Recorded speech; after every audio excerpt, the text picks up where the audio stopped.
o Instituto, o IPC, para ver o que aconteceu de 2002 para cá. Teve congresso, etc. Tal, a gente examinar isso. Agora, aqui eu acabo dizendo, a cronologia da projeciologia aponta historiograficamente as datas expressivas e os pontos marcantes das pesquisas em parapercepções da era projeciológica nesta mega escola. Você conhecia os detalhes cronológicos das proposições das técnicas projeciológicas? Tais informações podem ser válidas para as autopesquisas em andamento? Agora, eu quero dizer que esse verbete é o 983, tem 7 páginas, 44 logias e 8 máximas. Agora, eu tenho aqui umas perguntas. Falando da dupla, então, qual a vantagem da Marechal estar com a soldada? O ganho superação da primeira e a aprendizagem, a prática da assistência? É lógico, né? Uma pessoa sempre ajuda. E outra coisa, se você trabalha o tempo todo, ou convive o tempo todo com uma pessoa, e você tem chance de ajudá-la, você se torna um cuidador ou uma cuidadora evolutiva. Isso é extremamente importante, porque sem a interassistencialidade não há evolução. E outra coisa, existe o princípio da inseparabilidade grupo kármica. Se isso ocorre, porque tem sua razão de ser. Se há uma afinidade entre aquele que está um ponto a mais na escala evolutiva, há uma afinidade com aquele que está um ponto a menos, isso é o máximo. É muito positivo. Por favor, pode repetir o título sobre os 2 tipos, isso é outra pessoa, tá?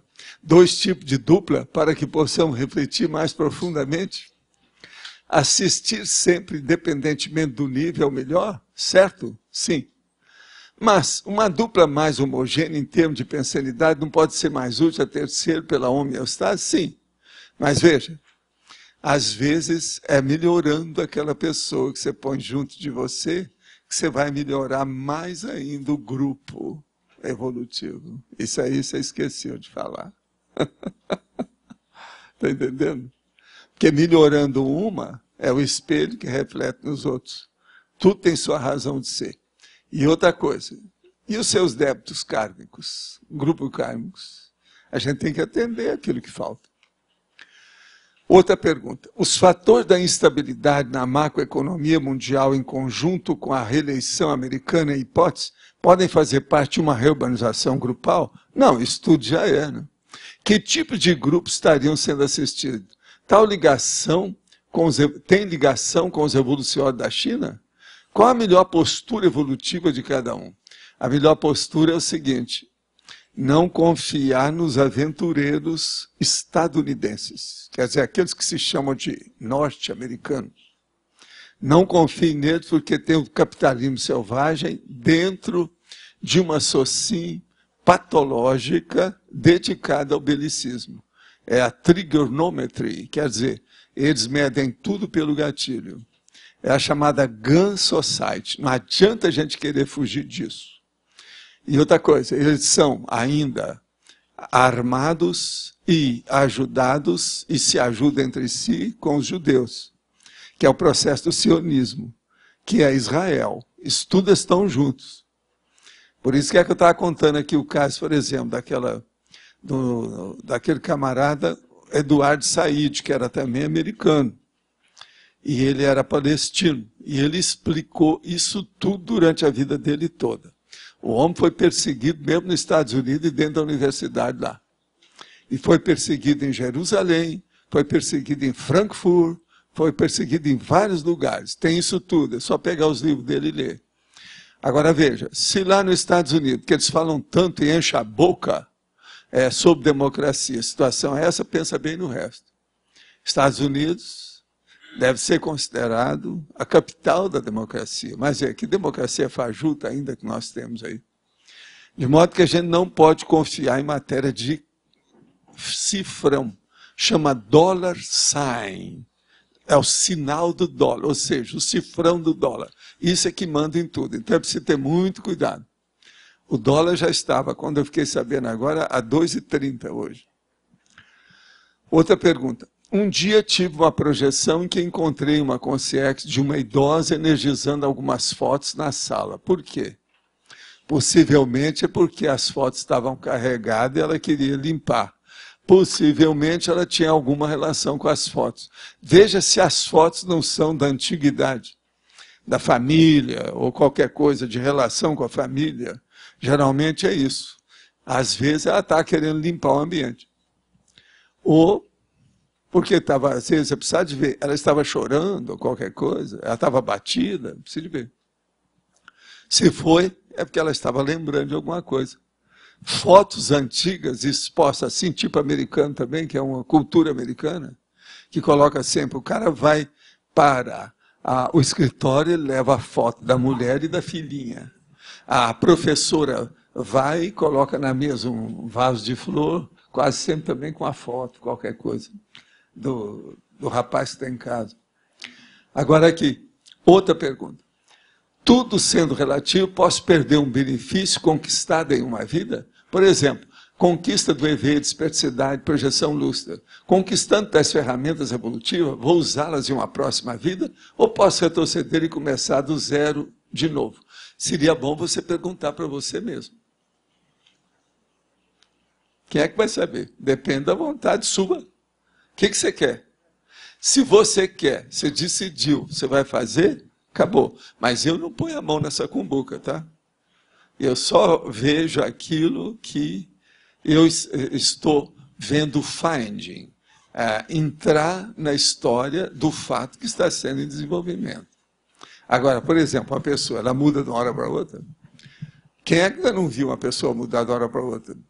10 anos já passou bonitinha, de uma hora para outra dá uma alteração nela, vem uma pessoa lá do passado dela, lá, uma consciência, ela fica toda alterada, muda tudo e volta ao que era há um século atrás. Por que não?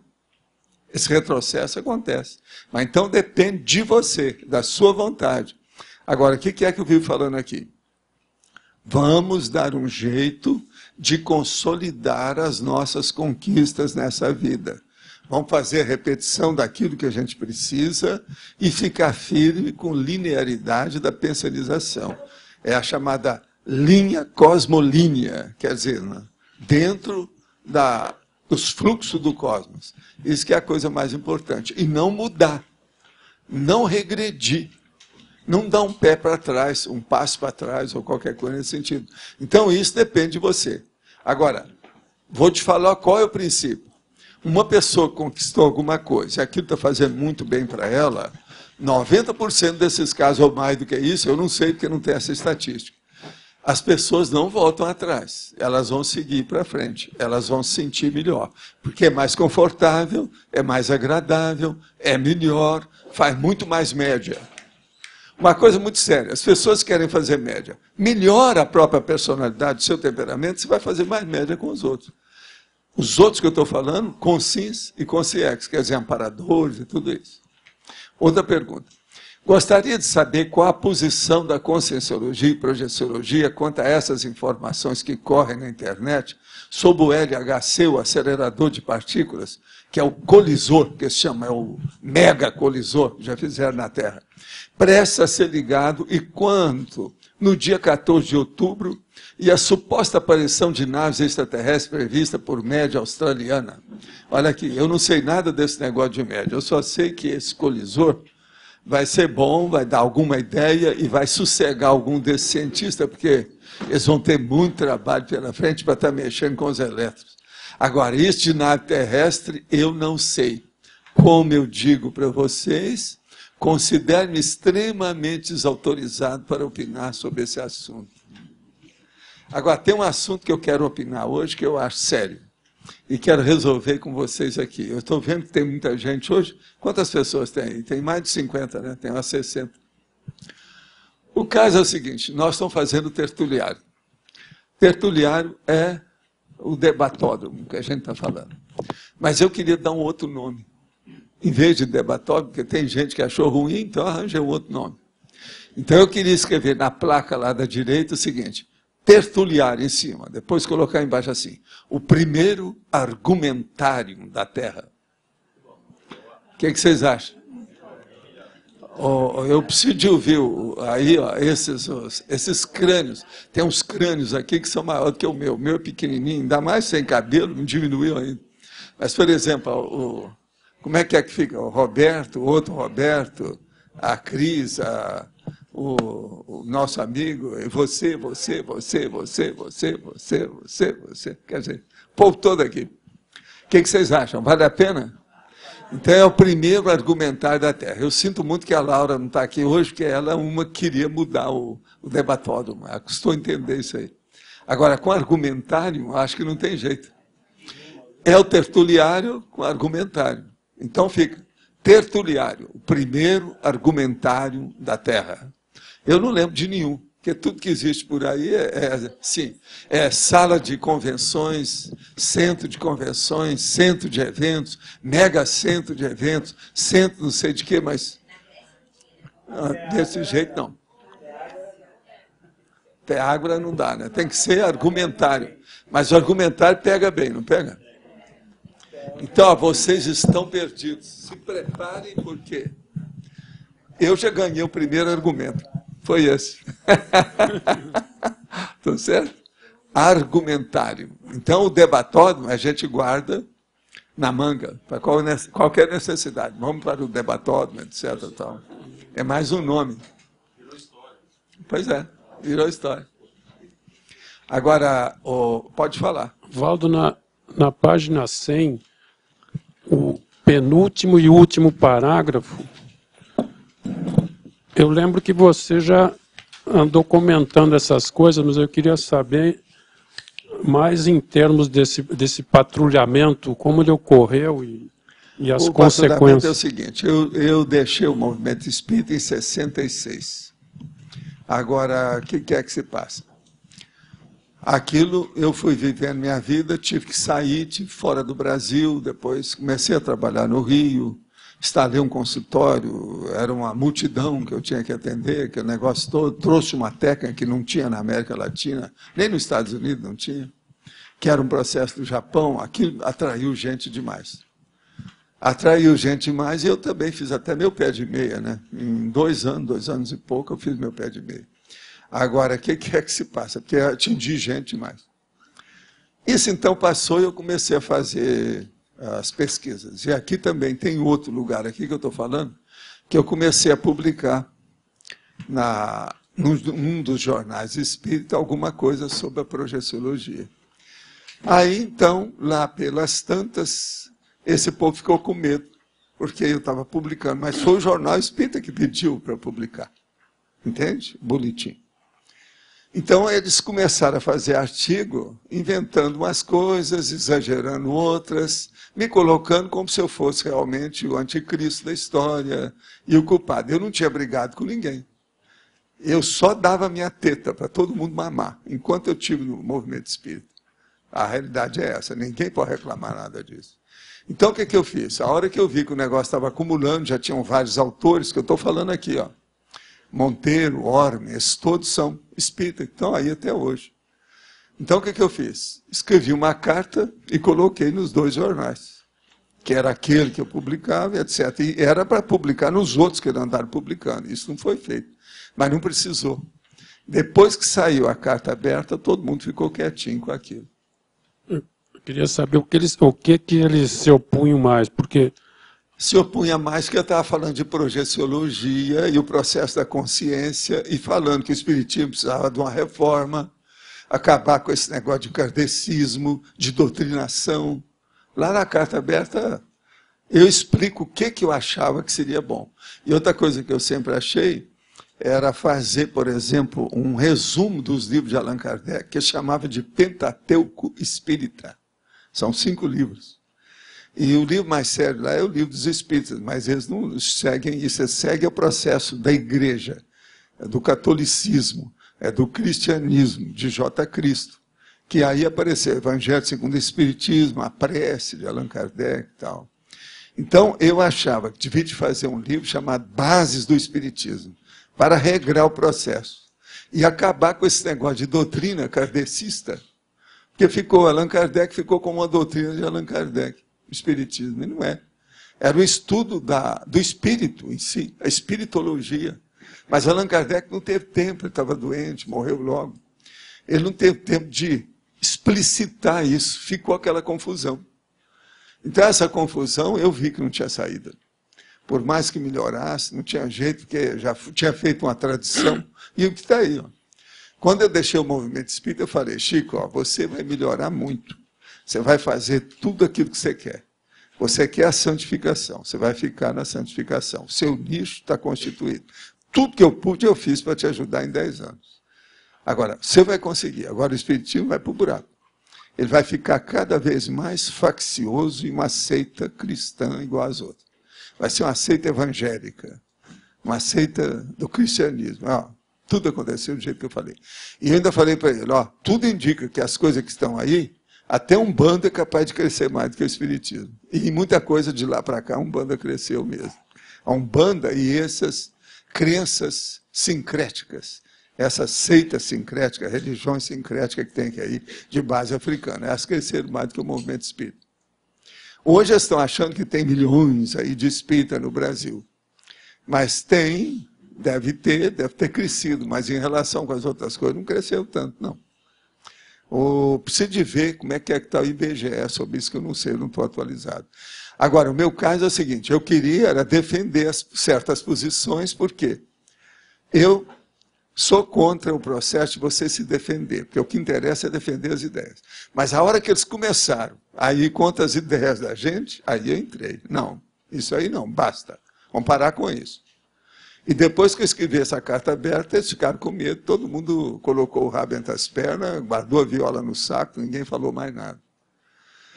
Agora, eu tinha que fazer isso, eu não tinha outra saída. Porque eu sou uma pessoa séria, eu dedico minhas coisas com sinceridade. Eu não estava brincando com nada, nem no espiritismo, nem fora do espiritismo. Agora, não briguei com ninguém. Nunca dei tapa na cara de nenhum deles. Por que é que estão reclamando de mim? Isso é eu pensando na ocasião. Tinha que dar um jeito. Eu disse, não, vamos colocar o pingo nos is. Mas eles não chegaram a contestar a projeção, porque eles mesmo falam em desdobramento, a projeção em si eles não criticaram. Não, mas eles não falam isso, porque não pode falar em projeção. Se começar a falar muito de desdobramento, acaba com o espiritismo. Eu falava isso no movimento espírita. Escuta, existe aquele capítulo, se não me engano, é o 5º capítulo lá do Livro dos Espíritos, que é da emancipação da alma. É a projeciologia pura. Agora, os espíritas não tocam nisso. Agora, Allan Kardec foi o primeiro que falou nisso. Mas ele não teve tempo, ele não uniu as pontas, não deu tempo, ele morreu logo. Ele trabalhou mais ou menos, foi só uns 14 anos mexendo com o espírito. Depois morreu. Ele já estava doente, já tinha uma certa idade.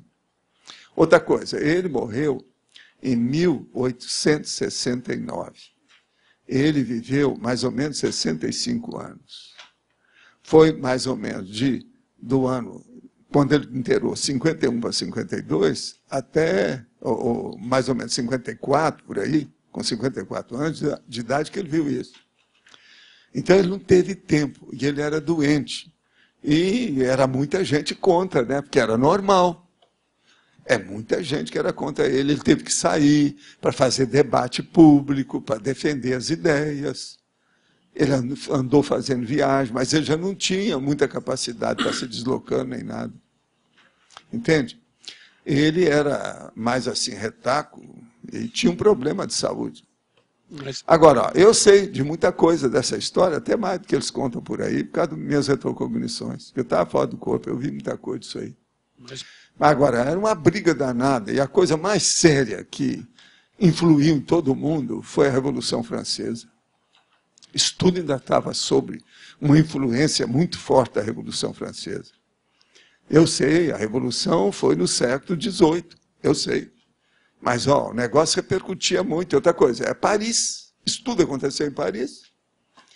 Eu sei que Paris sempre foi um problema, porque o negócio é tudo um conservantismo danado. Vocês não veem. Eu já fui a Paris muitas vezes, mas eu nunca fiz muita força para mexer com nada de espiritismo lá. Eu não sou bobo. Eu vi o que aconteceu. E outra coisa, quem está lá agora está usando o prestígio das gerações passadas, dos ancestrais. Porque essa turma que está em Paris hoje é muito fraca. Mas, agora, a turma boa, tudo já dessomou, tudo já foi embora, desde o século XIX. então, eu posso concluir que o Kardec, pelo que você falou, ele estava acima desse pessoal patrulheiro? Ele Estava totalmente. A ideia dele era boa, mas coitado, ele errou, né? Ele errou totalmente a hora que ele viu que a Revolução Francesa, com tudo que estava lá, ia acabar com todas as ideias que tinha lá no Livro dos Espíritos. Então ele lançou mão da prece, começou a fazer o Evangelho segundo o Espiritismo, depois começou a fazer a Gênese. Outra coisa, ele estava criando até o credo espírita. Ele mesmo levou o negócio para a religião. Quer dizer, ele errou totalmente. Que não é por aí. Agora, é que a maioria daqueles espíritos também que se comunicava, tudo era religioso, né? Ex-bispo, ex-não sei o quê, ex e aquilo. É o espírito da verdade, que eles achavam que era Jesus Cristo. É uma opção de coisa, assim, nesse sentido. Outra coisa, uma opção de padre, uma opção de sacerdote. Por quê? A Europa. Como é que é? Ainda bem, a coisa podia ser pior se ele estivesse na Itália. Se fosse um italiano que estivesse fazendo isso, sua terra lá. Mas a máfia do Vaticano seria um negócio de doido, né? Então seria pior. Mas fala. O Kardec ele estava inacessível, por exemplo, não poderia ter tido alguma inspiração para ele não fazer aquilo? Ele teve uma opção de coisa, mas não resolvia, não. Ele estava se defendendo nas últimas horas, ele estava afadigado. E, por exemplo, agora, a mulher dele era muito boa. Às vezes a mulher dele tinha até mais acesso do que ele, mas ela não pesava na balança. Depois que ele morreu, ela tomou conta da coisa. Fez a opção de coisa, mas não resolvia, né? Já estava tudo assentado. Porque só ficou ele. Você não vê falar na mulher de Allan Kardec. A mulher de Allan Kardec era tão grande igual ele. Ela fora de sério. Como consciência. O Zéfiro não tentou fazer alguma intervenção? O Zéfiro era fichinha, né? Como ele falou, era espírito familiar. Não, mas não era amparador. Mas não assim, podia, através... Não era serenão. Eles tentaram, mas não dava. Gente, o que já se tentou fazer com as coisas... Você sabe disso. É aquele negócio do Roberto Marinho, a hora que chegaram para mim lá no Centro da Consciência Contínua. Dá um pulo, vai lá. O homem é o presidente do Brasil. Entra presidente, sai presidente, ele continua super presidente. O tempo todo era ele que mandava. Vai lá e fala. Eu saí, fui lá, na mansão dele. A hora que eu cheguei, eu vi a barragem que havia com tudo... Como é que é o nome disso? Blindagem. Lá... no lugar dele. Eu falei assim, eu não vou entrar nisso. Agora, o homem era bom, ele tinha uma certa assistência, mas assistência pequena. Ele só pensava em dinheiro e a comunicação com o jornal, o Globo. Era o negócio dele. Então, como é que você faz? Na idade, já estava de idade. Você sabe que nos últimos anos da vida dele, falavam com ele sobre a idade dele e falavam que não ia morrer. Né? Fazia piada. Não, eu vou viver para sempre, você não precisa ter medo. Ele viveu 99 anos. Mas viveu muito tempo. O homem era forte, sério. Professor Valdo. Sim. Na página 101, é 1986. Proposta da teoria da interpretação grupocármica. Foi ainda no Centro de Consciência Contínua. Como é que foi essa... O que é ali que você está falando? 1986, página 101. Sim. O que é? Proposta da teoria da interprisão grupocármica. Como é que foi essa... Onde é que é? Teoria da interprisão grupocármica e respectivos corolários. Isso foi em 86. O que você quer saber? Mas, como é que você chegou a essa... Foi no Centro de Consciência Contínua ainda? Ideia. Aqui, interprisão grupocármica é matéria do curso intensivo. Sim. Vocês não lembram, porque muitos de vocês sepultaram as ideias, porque não quiseram nem entender isso. Sepultaram tudo. Isso é antigo. Mas é o processo da inseparabilidade grupocármica. Entende? Isso é o óbvio. Agora, eu já sabia disso tudo. Aqui tem umas coisas horríveis, aqui nessa cronologia. Eu não gosto nem de ler. São os meus fracassos. Quando você... É muito fracasso que tem aqui, meu. Dá uma pena danada do Valdo, sabe? Foi no Centro de Consciência Contínua ainda. Aqui que eu vejo, hein? No Centro de Consciência Contínua ainda, que você trouxe essa Não, o proposta. problema é que eu vejo o Valdo aqui em várias épocas. Você está entendendo? Entendi. E o problema mais sério é esses, na hora que eu falo aqui. Quer ver? Tem umas coisas horríveis. Tem uma aqui, se não me engano, é 1946, quando eu tive aquilo... 1946, lançada pela primeira vez, sem maiores resultados práticos, na SOCIM, a Teca Conscienciológica da INVEX, Invexologia, já autopesquisada por este autor de maneira teática. Eu tinha 14 anos. Tá certo? Isso foi um fracasso. Agora, veja, eu já tinha feito uma coisa muito séria. Porque eu, já aos 14 anos, me vacinei. Eu já sabia o que é aquilo. Não adiantava mexer com aquilo, tinha que esperar. Foi aí que apareceram os amparadores. Não, espera, você tem que esperar umas novas gerações aí, senão não adianta nada. Eu peguei alguns parentes meus e meus amigos, homens e mulheres. E tinha umas moças que gostavam demais de mim. Então eu falei assim, quem sabe que através do heart, quer dizer, do coração, a gente vai. E comecei a explicitar tudo o que era a INVEX e a situação toda. Só faltava me bater. Agora, 4 anos depois, quase me lincharam, porque eu estava defendendo a hipnose. Isso tudo em Uberaba. Tudo meio universitário. Lá não era tanto universitário, era mais ginasianos, curso científico, curso secundário, entendeu? Mas estava caminhando para aquilo. Agora, em 46, eu já tinha muito contato por causa do ginásio. O ginásio era muita gente. O Mário acionou que lá veio gente de tudo quanto é lado do Brasil Central para estudar lá. E nós ainda tínhamos, em 46, o internato. Eu era internado. Mas naquela ocasião, em 46, eu comecei a trabalhar para pagar meus estudos.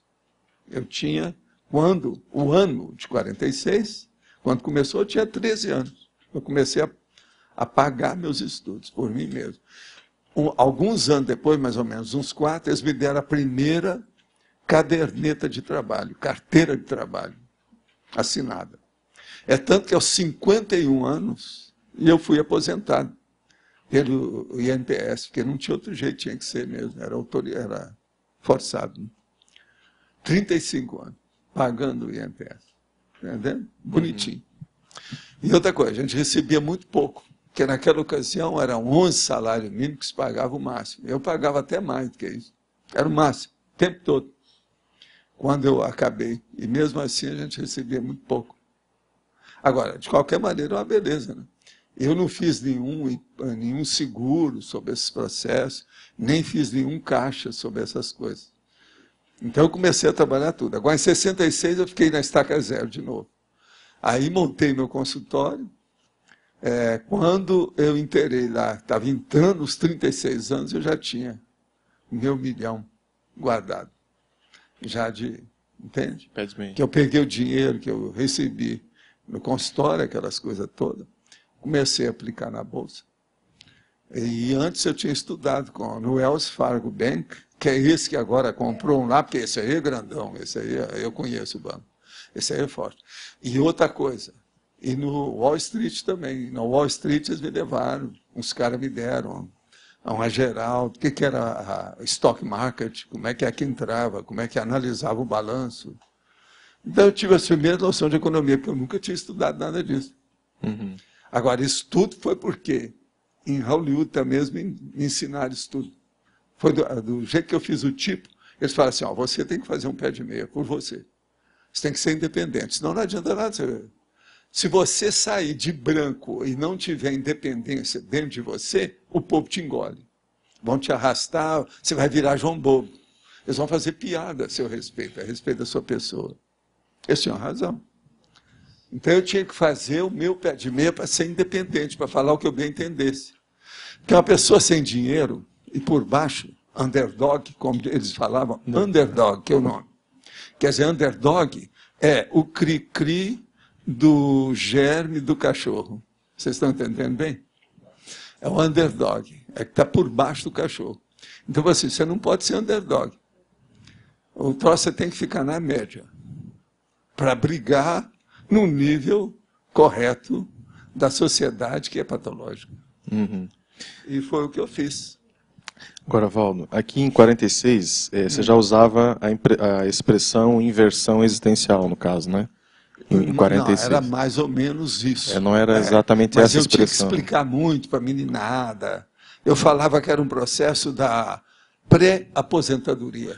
Pois é. Só para dar um impacto. Pois é. Por quê? Porque antes da aposentadoria, eu explicava desse jeito. Olha, vocês vão esperar a aposentadoria para fazer assistência? Vamos começar a fazer agora. Aí as pessoas perguntavam, a meninada, os rapazes e as moças, mas como? Eu não tenho nenhum pé de meia ainda. Eu não tenho nem meu currículo formado, eu não tenho nem diploma. Eu falei assim, pois é. Concomitantemente, ao mesmo tempo, simultaneamente, já vai começar a fazer assistência. Você vai ter muito mais assistência para entender as coisas, você vai crescer a sua cabeça, o corpo mental vai expandir. Mas não adiantou nada. Agora, veja, isso tudo é bem antes do Chico Xavier, tá? Eu só fui conhecer o Chico Xavier em 55. Comecei a trabalhar com ele em 56. Bom, mas a minha questão é o seguinte, aí em 1983 você faz a Carta Aberta aos Espíritas. Sim. Eu li essa carta e você usa todos os termos lá técnicos já, praticamente de conscienciologia. Não, de ver os boletins. Sem nem... Só o boletim aí está falando quantos? Acho que foram 83 que eu publiquei. Mas eu fiz, ao todo, são 88. Pois é. É que 5 a gente deixou de publicar. Porque eles mandaram a carta para mim me dispensando do jornal. Mas a minha pergunta é o seguinte, então você passou de 46 até 83 pelo movimento espírita com o vocabulário do movimento espírita, sabendo que você não ia usar por muito tempo? Não, mesmo no movimento espírita eu comecei a usar os meus termos da projeciologia. Agora, fiquei num meio termo, porque senão o povo não me entendia. Se eu começasse a falar para aquele povo isso que eu estou falando hoje, ninguém me entendia. Então eu tinha que mesclar a terminologia. Isso é que eu chamo, o estudo da orismologia. Orismologia, que é o que a ciência usa, mas é muito pouco cientista que sabe o que é orismologia. Tem uma nossa amiga que está defendendo um negócio de terminologia aí, na universidade. Ela chegou, me mostrou os dados e falou assim, está faltando a coisa mais importante aqui, a ciência que você está estudando, você não fala nisso. É bem possível que o seu professor e orientador nem sabe o que quer dizer isso. Agora, leva para ele, o AI já tem orismologia, mostrei para ela onde é que está. Leva para ele e fala, essa aqui é a ciência da terminologia. Mostra para ele, ele não está sabendo. Agora, veja, literatura, muito fraco, né? Tudo é superficial. Não há pesquisa do ponto de vista de racionalidade. É uma arte literatice. Então, é um problemão. Agora, vocês estão entendendo? Isso aqui é uma parte da cronologia, uma parte histórica da coisa, a historiografia da vida da gente, a minha vida está nisso. Agora, essa cronologia, eu estou nisso muito antes. Tem uma expressão na história que fala, não, ele já era muito antes. Sabe como é que é? Tem um negócio desse, nisso aqui serve para mim. Quer dizer, antes de ser, eu já era. É assim que eles falam na história, não é isso? Antes de ser, ele já era. É assim que eles falam, é o meu caso. Pois é, o ovo. Eu queria saber quais os critérios que você utilizou para fazer a cronologia e inserir dados tipo a tudo percepção... aquilo que chamou atenção mais. E tudo aquilo que serviu de pedestal ou de pilotis para construir a projeciologia. Por exemplo... Agora, vendo que a projeciologia seria um embasamento para a conscienciologia. Foi isso que eu coloquei aqui. Mas, por exemplo, você não colocou assim, tipo, o lançamento do Phantoms of the Living, que fala muito sobre não, projeção, aparição... Colocar, eu ia fazer um livro só isso. Sim, mas não era mais... Colocou o essencial. Mas não era mais essencial, por exemplo, do que esse aqui falando da percepção dermo-óptica? Na minha época, tudo que eu coloquei, isso aqui é mais sério. Por exemplo, a quase-morte é mais importante que isso tudo. Você falou muito... E outra coisa, foi tudo para o buraco, do jeito que eu estava pensando. O Morse falou isso lá em Belo Horizonte. Que eles lá, você sabe o que é que ele falou? Ele falou que lá na Andes, que é a Yandes, que está escrito lá, a Andes, que eles lá, que tem os 4 elementos que comandam aquilo, mais ou menos, a parte deles, é os que sobraram lá dentro. e que eles levaram tudo para o misticismo com o seguinte princípio: ninguém combate ninguém aqui dentro. Então não há nenhum processo, nem critério de refutação ou de crítica. Eu não critico vocês, vocês não criticam a gente. Então os principais chegaram a esse acordo. Então acabou. É tanto que eu nem estou assinando isso já faz alguns anos, eu parei com tudo. Porque estava caminhando tudo para a mesma coisa de Allan Kardec. Tem que fazer média. Então vamos levar para a santificação. É o salvacionismo, é o igrejismo, é a Igreja Católica de novo.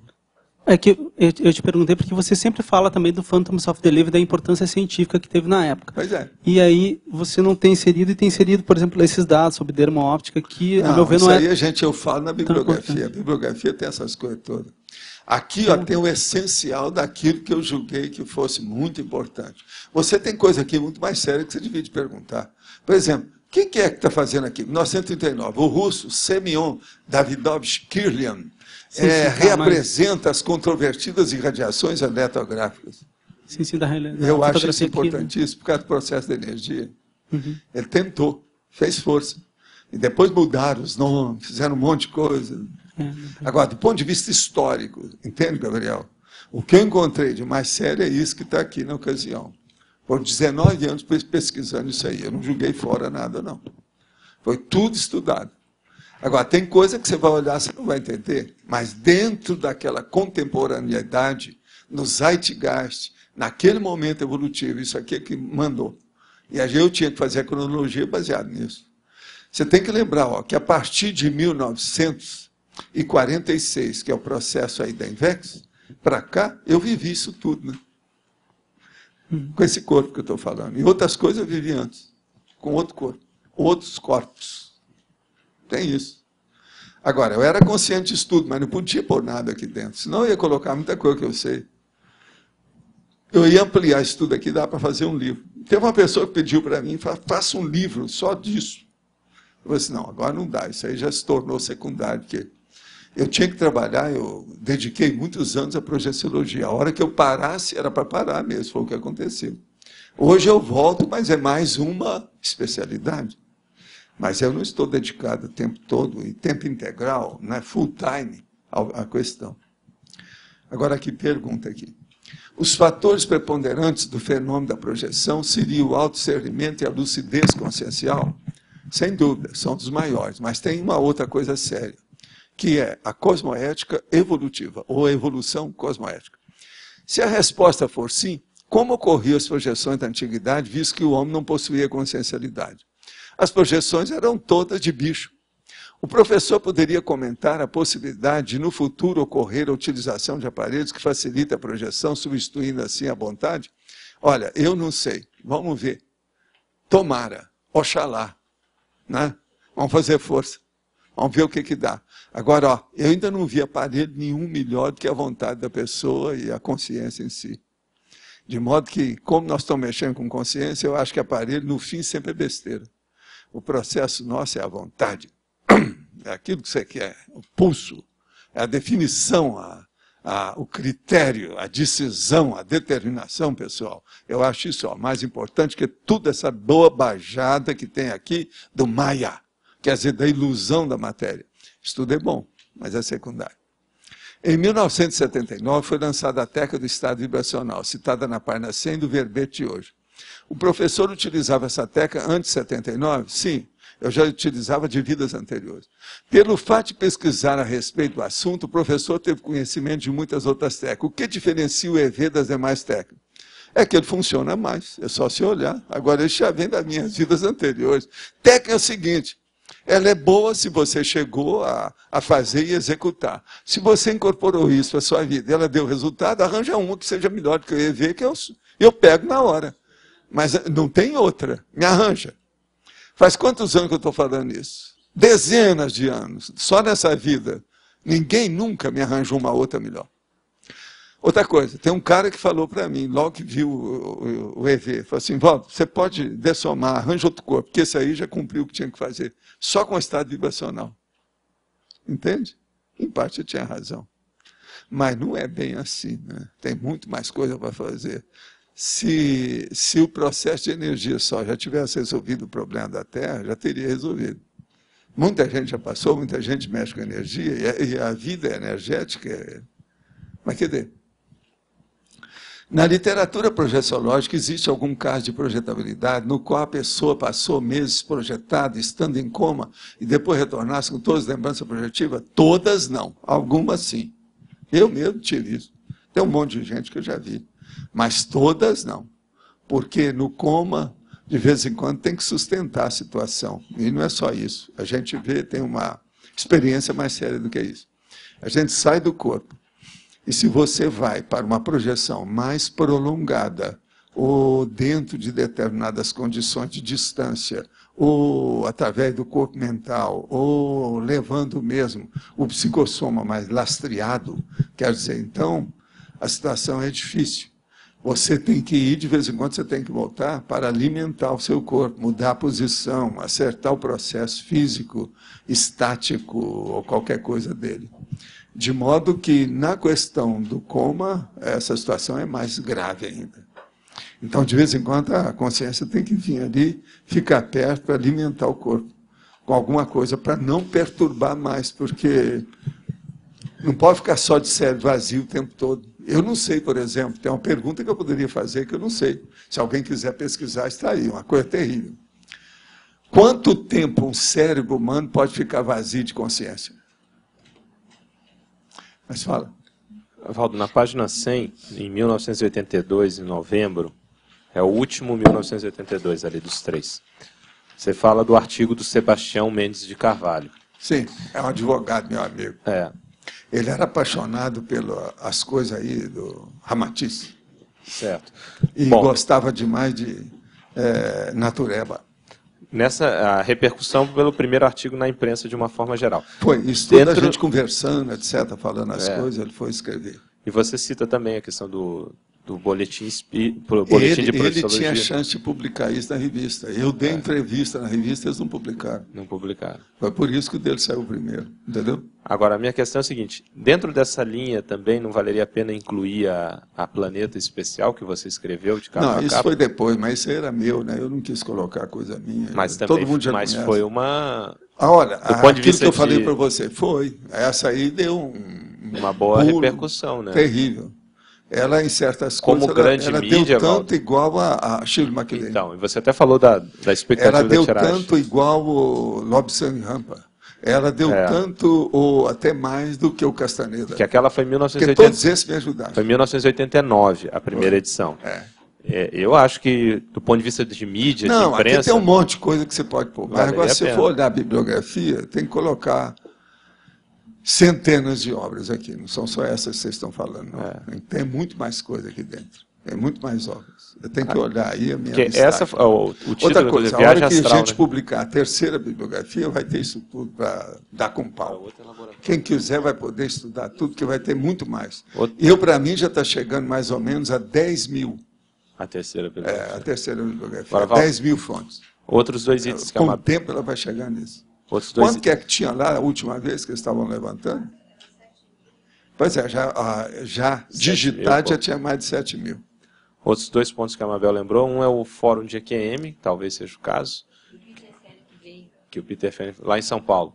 Sim. E o outro, o Laboratório de Técnicas Isso foi Projetivas. É 96. Não, mas esses são antigos. Eu quero agora saber de 2002 Então, pra cá. agora de cá, depois e o laboratório aqui, quando foi lançado, não vale a pena colocar? Laboratório técnico. sei não, mas isso aí já... E o... Gente, se for colocar, dá um livro. Mas, Esquece Valdo, isso, não adianta. O laboratório é uma coisa específica, Valdo, para projeciologia. Sei, mas olha, isso... E o Congresso? Não é só um laboratório. Professor. Nós fizemos de cara Mas é 16. o primeiro. Mas é o primeiro. Sei, mas... E o primeiro Congresso Brasileiro em Brasília? Mas está aqui. Em 91. Isso tem aí. Esse tem. Coisa. Sou Valdo. Aqui. Na página 100, no quinto parágrafo, 1980, proposta a teoria do megaparadigma cosmoético, a cosmoética, popularmente moral cósmica, abrangente, cosmovisiológica. Como é que foi o lançamento dessa proposta? Como é que o senhor fez? Quinto parágrafo, 1980. É primeira datação, 1980. Proposta da teoria do megaparadigma cosmoético, a cosmoética, ou popularmente a moral cósmica, abrangente, cosmovisiológica. Como é que o senhor fez essa proposta? Isso aí onde eu foi? fiz a Como proposta pública e fiz também escrevendo. Tem coisas minhas que eu escrevi. Por exemplo, se pegar meus artigos, as coisas todas que eu escrevi, tem estudo e muito mais coisa que vocês não sabem. Mas teve algum local específico que o senhor fez essa proposta pública? Porque isso foi antes do Instituto, mas você tem que lembrar que eu já escrevi em jornal, já mandava as coisas para tudo quanto é lado. Outra coisa, teve período que eu ia até em centro espírita para falar, porque eles me convidavam. Então foi e outra coisa, eu ia a São Paulo, você esqueceu disso. Em 1980, eu já estava preparando as coisas para fazer o Centro da Consciência Contínua lá em casa. Em 81 a gente já fez. E outra coisa, eu já estava com o livro Projeções da Consciência pronto. Quase pronto.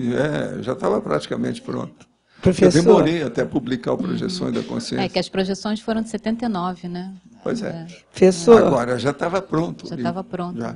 Eu queria que o senhor me mostrasse onde é que o senhor colocou o Congresso Brasileiro, que eu não vi aqui. Isso aí depois vocês olham. Não, mas não tem. Não tem. Está falando uma porção de coisa aqui. Primeiro Congresso Brasileiro de Projeciologia em Brasília? Não, eu não estou achando. Não, tem outro. Eu estou falando o Congresso em Brasília. Não, no Brasil a gente não colocou. Acho que é o primeiro Congresso brasileiro. Esse aí eu acho que não tem. 91. Não, está aqui, ó. Que é importante. Está aqui primeiro.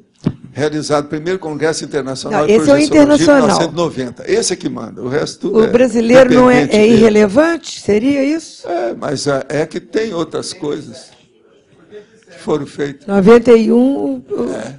Em 87 tem menção na página 101. Não, esse aí foi um dos troços mais sérios que teve. Esse 87, porque eu defendi o negócio na Unicamp. Foi lá que eu falei com os caras, eu agora posso dessomar, que vocês agora tomam conta. Não preciso de mais nada. Isso foi em 87, depois que eu lancei o livro sobre projeciologia. Agora, isso aí foi antes de fazer o Instituto. Agora eu falo, 88, 16 de janeiro, o Instituto. Está aqui também. Agora, gente, muita coisa pode ser acrescentada aí. Mais tarde, vocês podem estudar aí e vão ver o que a gente põe. Agora, não pode prolongar muito isso, porque senão ninguém vai ler. Tem que ser só o filé mignon, senão não dá certo. Pode falar. Professor, a fundação da cooperativa, em julho de 95, sim. Ela é cooperativa de colaboradores do Instituto Internacional de Projeciologia, COIP, na época. Ela não seria um marco também para consolidar? Foi, se nós formos olhar, essas coisas todas foram. Entendeu? Mas eu... Porque se fundou outras instituições. Mas historicamente a gente pode aumentar isso tudo aí. Fazer uma coisa enorme.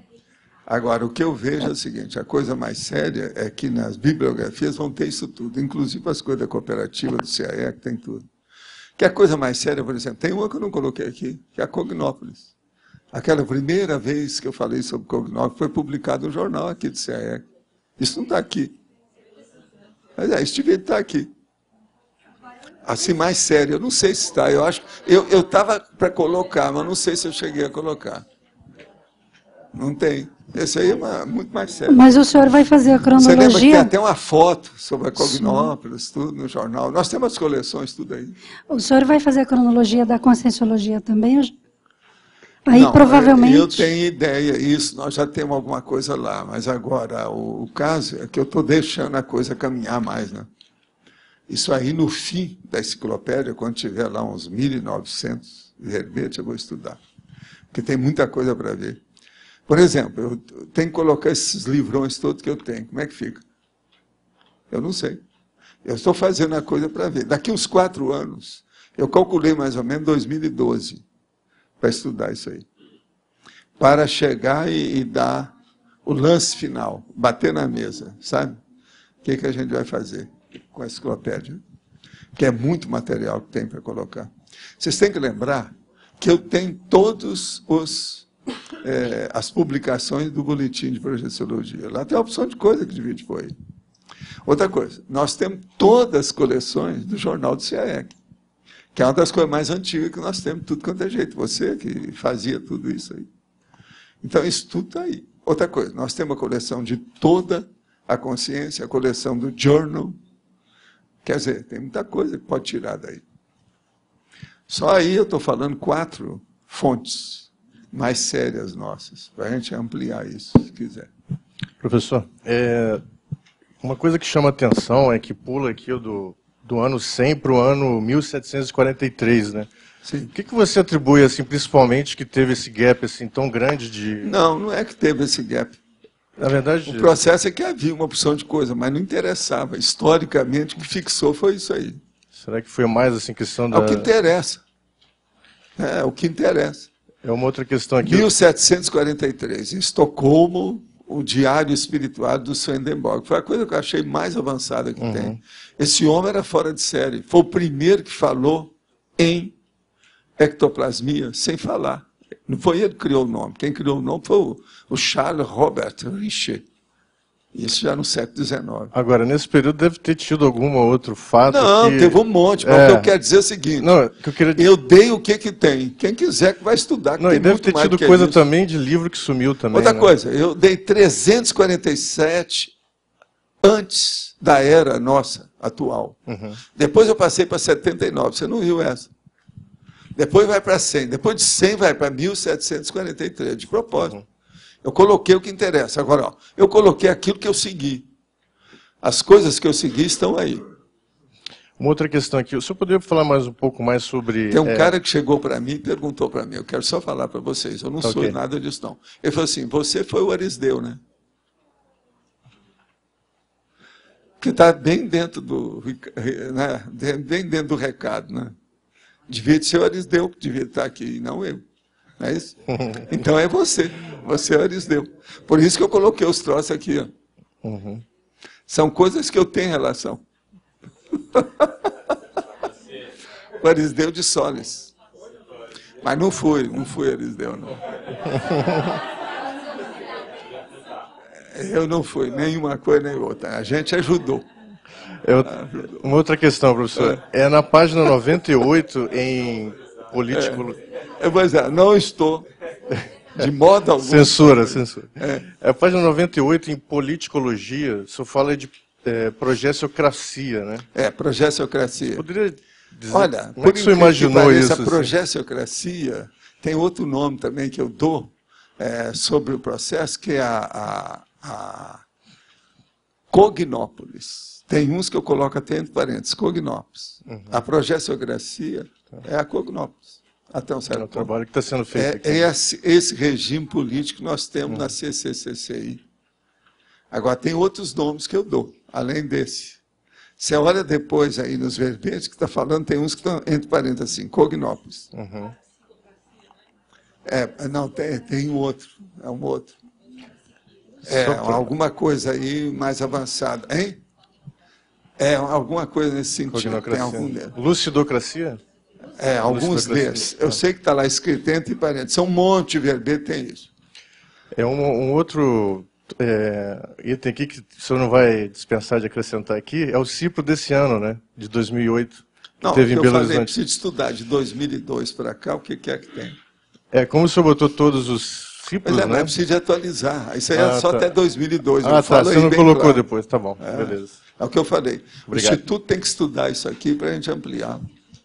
Parou no dia 19 de maio de 2002. Tem 6 anos pela frente. Tem muita coisa. Hein? Já? Eles já ampliaram, né? Porque eu dei isso aqui para eles, eles andaram ampliando. Agora, o caso todo é que esse meu aqui é a base, a original. Você está entendendo? Eu coloquei tudo aqui que tem. Agora... Tem muita coisa para se ver nisso aqui, né? E eu espero que vocês enriqueçam essa pobreza que eu arranjei. Com vocês tudo vai ser enriquecido. Agora, outra pergunta. Sugestão. Por que não colocar o nome de argumentódromo no Tertuliório? Já começou tudo de novo. Não, eu sou favorável ao argumentário. Eu sou mais favorável ao argumentário. O que vocês acham? Eu acho mais argumentário. No paradigma consciencial existem duas realidades no cosmos, consciência e energia. Seria coerente entender a multiplicidade de energias e dimensões diferentes derivadas de uma única energia? É lógico, isso chama energia imanente. Haveria uma unidade que poderia ser relacionada com o paradoxo da unidade?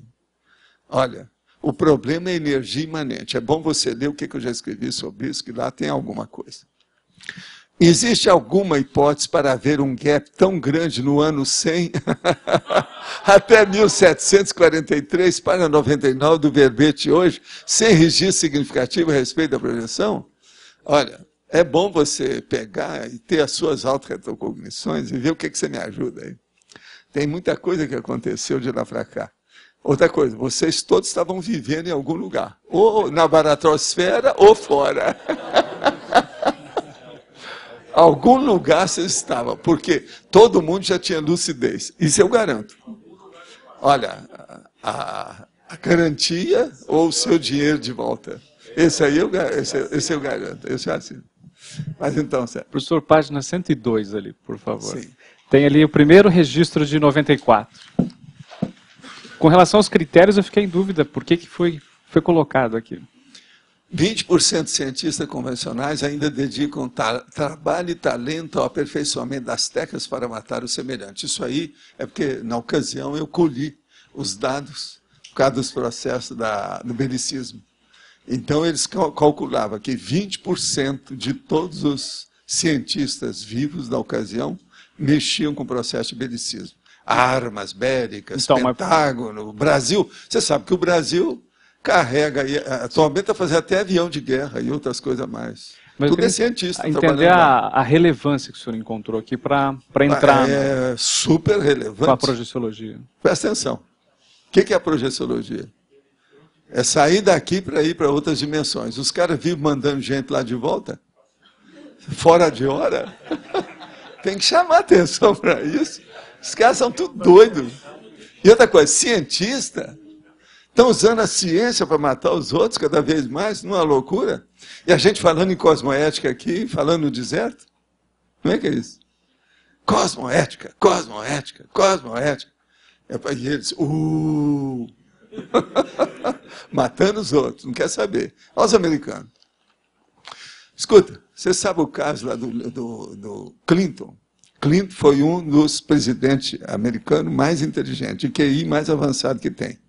No entanto, entrou na parte animal dele com aquela Mônica lá, e deu Mônica Gate, que eles chamavam. Eu não quero saber porque é o nome que eles falaram. Mônica K. Gate.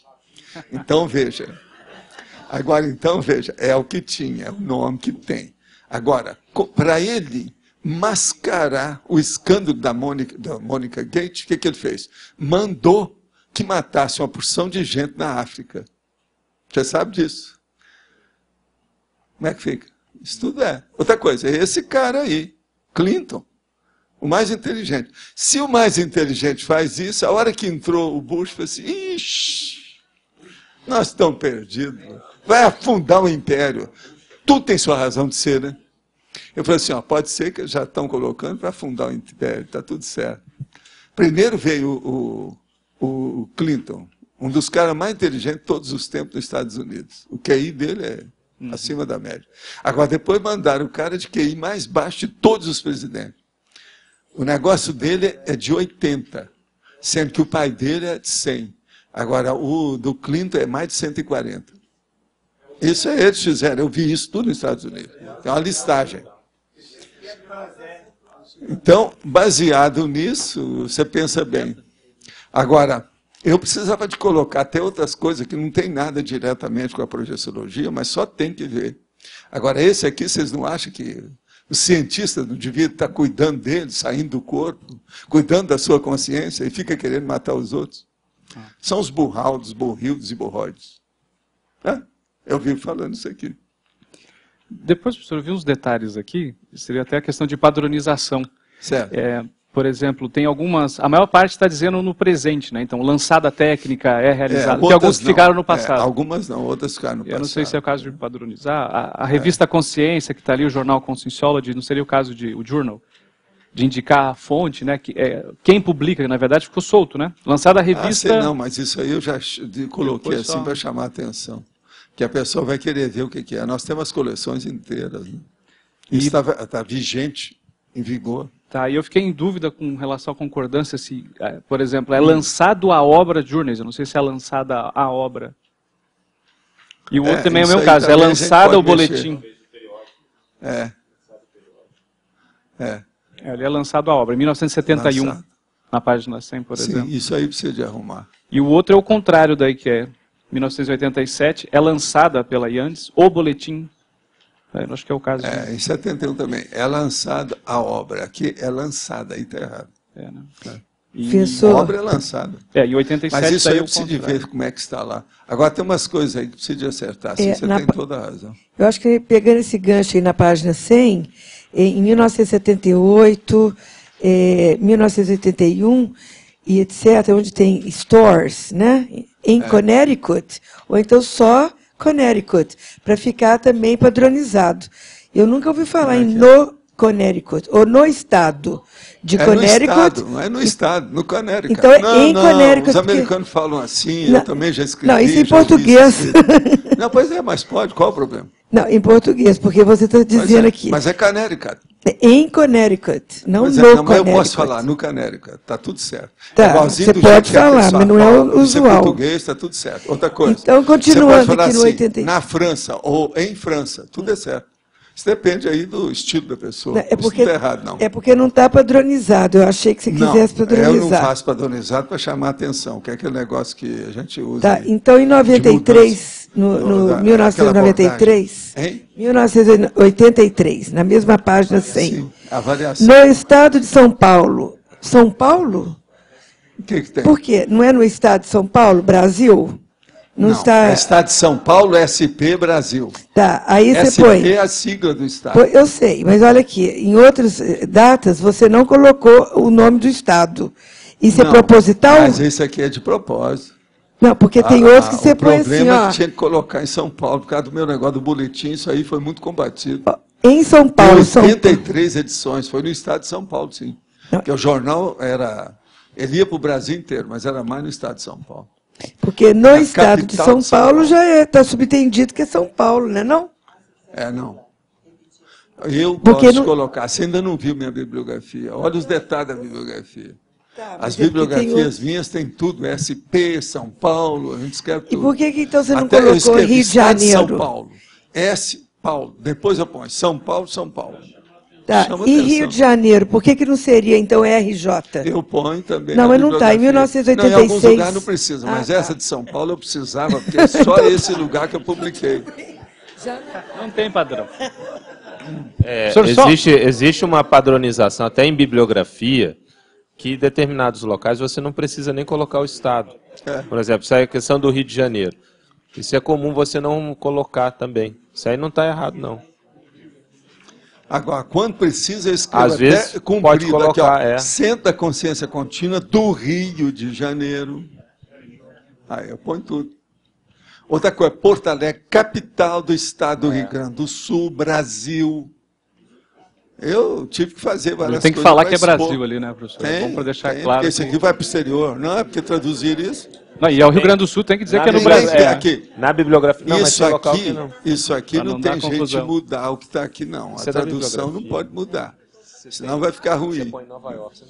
Agora, só uma última sugestão, professor. Ali com relação à obra Projeciologia, né, 86, como não há referência das outras edições depois, eu fiquei até com a sensação de que está esgotado, né? Porque o que foi esgotado foi a primeira. A Projeciologia vai sair agora a 10ª edição. Isso. E está esgotado mesmo, né? Ou Projeciologia. Hoje mesmo eu tive que arranjar um número, não tem. Hoje aconteceu isso, você está falando agora que aconteceu de manhã. Eu já guardei lá para mandar para uma pessoa o Projeciologia a hora que sair. Ele está entrando em máquina agora. Para poder indicar em qual edição está. Está entrando em máquina. Tá. Não precisa. O processo é ver com a última. Isso, agora vai ser né? a 10ª. Eles vão colocar todas as edições pela primeira vez dentro do registro das edições, que é aquilo que eu chamo histórico editorial. Eles vão colocar todas as 10 edições juntas. É a primeira vez que vai ser feito isso. Agora, veja, quem é que esperava que esse livro fosse ter 10 edições? Muita gente ria de mim. Ele fala assim, eu sei, você deu essa primeira edição, porque você sabe que não vai ter outras edições. É uma pena que os caras todos já dessomaram. Mas, ó, vocês aí, se estão por aí, vocês estão escutando, ó. Eu ganhei a aposta. Eu quero os emolumentos, né? Emolumentos da aposta. Você sabe que quando saiu o livro, que eu dei, aquelas 5.000, sabe, exemplares, eles falaram assim, não, você publicou porque você sabe que isso aí é só uma vez só, você não vai ter outra edição. Agora, com 10 edições, querendo ou não, outra coisa, eu nunca mais gastei meu dinheiro para colocar edição nenhuma na rua. Nem essa agora, eu não gastei nada, eu não ganhei nada com os livros. Mas também, depois disso, eu não apliquei dinheiro nisso mais. Eu acho que é uma vitória.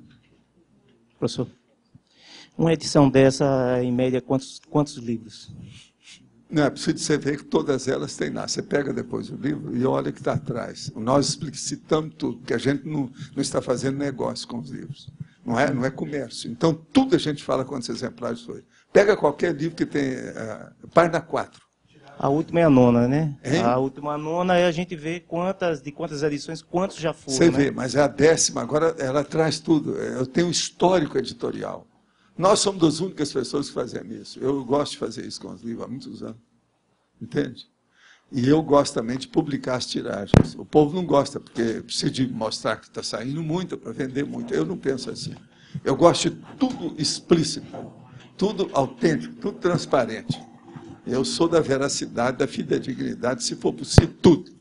Eu só não sou mais porque tem certa coisa que você não pode estar mostrando os trafalhos das pessoas. Então tem que calar a boca e enfiar a viola no saco. A ideia de quantas consciências estão sendo atingidas, né? A média. Né? Sei, não, pelo total você sabe. Mas é que esses livrões, eles não podem fazer essa medida, não. Você pode fazer a medida por livro popular. Por exemplo, quantas edições foi feito do Nossa Evolução? Você vai saber quem é que está chegando. Que é o Nossa Evolução é que pega o povo novo. Os livrões aí, os catataus, é só para a pessoa mais avançadinha. Eles não foram feitos para isso. Por isso que é que eu fiz a primeira edição do livro grande e doei. Porque senão o povo não ia aparecer. Entende? Não adiantava. E alguns também. Eu tinha que dar o livro porque eles não tinham dinheiro para comprar. Um livro desse sempre é mais caro, né? Você sabe como é que é? É tipo dicionário, tudo é caro. Por que o povo tem pouco dicionário? Porque o dicionário é sempre um volume, é volumoso e caro. O povo tem dificuldade com isso. Eu mesmo, no Centro da Consciência Contínua, distribuí um monte de dicionário, porque o povo tinha dificuldade com isso. Se o povo não vai ler dicionário, tá danado, eles não vão ler meus livros. Essa é a minha política. E eu estava certo. Agora, você olha depois nos livros, qualquer um que você pegar e ver o que é que tem. Página 4, entende? Tem a página de rosto e tem a página, que é a 3, geralmente. E você olha a página 4, que tem lá os dados todos, aonde tem o fichário, a ficha do livro, etc. Tal. Ali tem o total da edição. Esse aí explicita tudo.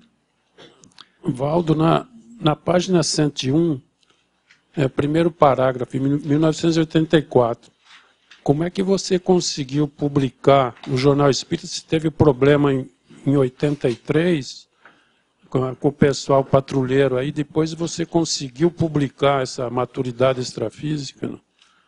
O caso aqui é o seguinte, enfatizando a importância da maturidade integral da consciência. Não é porque eles pediram ainda teve o negócio, mas lá, nessa ocasião, ainda estava publicando alguma coisa. Entende? Agora, depois é que o jornal passou para outra instituição. E eles, então, tiraram a maioria do povo que trabalhava no jornal, inclusive eu. Eles mudaram. Você sabe quando muda um jornal?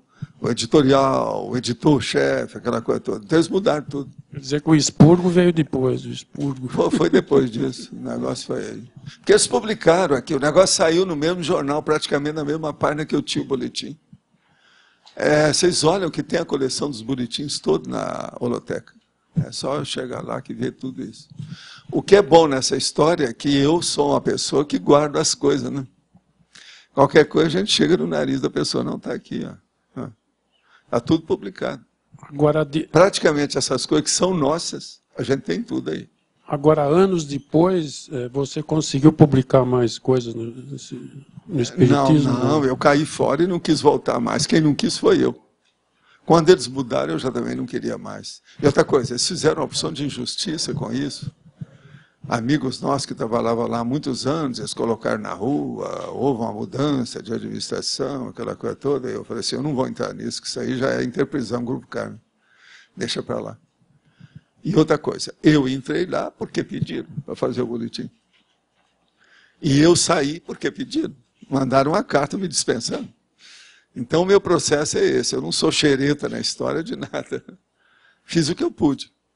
Agora, os artigos criaram muito problema. Mas trouxe também uma opção de gente para o meu trabalho e para fazer o Centro da Consciência Contínua e depois o Instituto. Tem muita gente que ficou sabendo da realidade através esse boletim. Esse boletim me ajudou muito. Agora, foram alguns anos. Eu escrevi ao todo 88. Foram publicados ao todo, parece que 83 mesmo, do jeito que está falando aí. Entende? Mas eu fazia aquilo todo mês, bonitinho, tudo certinho. Outra coisa, atingia muita gente. Depois, a Planeta já há muito tempo queria que eu fosse colaborador deles, que trabalhasse lá também. Então, eu, durante uma temporada, atingi tudo quanto era carta que aparecia. Eles viram o movimento todo que era. Foi por isso que depois a gente fez a revista. Porque aquilo mexia com todo mundo. Agora, naquela ocasião, muita gente já estava interessada, por causa do Lobo Sangue Rampa, depois o Castaneda, e logo depois disso e da revista, não, apareceu, por exemplo, a Shirley MacLaine, esses todos aí trabalharam nessa questão de projeção. Eles ajudaram. Agora, quem ajudou mais foi o primeiro cara lá, mais sério, sabe? Daqueles livros iniciais. O Monroe, ele ajudou bem, mas agora antes dele foi o outro cara, o Maldon. Esse aí esse Maldon era um cara estranho, difícil. Entende? Você sabe que ele tinha um salão de beleza, né? Tinha umas coisas muito esquisitas no negócio. Mas é um grande cara. Esse era dos bons. É gente antiga. Entende? Trabalhando. Agora, para mim, é o seguinte, tem mais gente por aí tudo que não está aqui porque não tem dados. Não adianta falar nas pessoas porque não tinha dado. Então, esse eu não coloquei. Eu só coloquei aquilo que tem dado. Tudo aquilo que você pode... É palpável. Você chega a palpa. Isso é que é importante. E aquilo que eu achei na ocasião, pela repercussão, a situação toda, que era importante. Que não é fácil.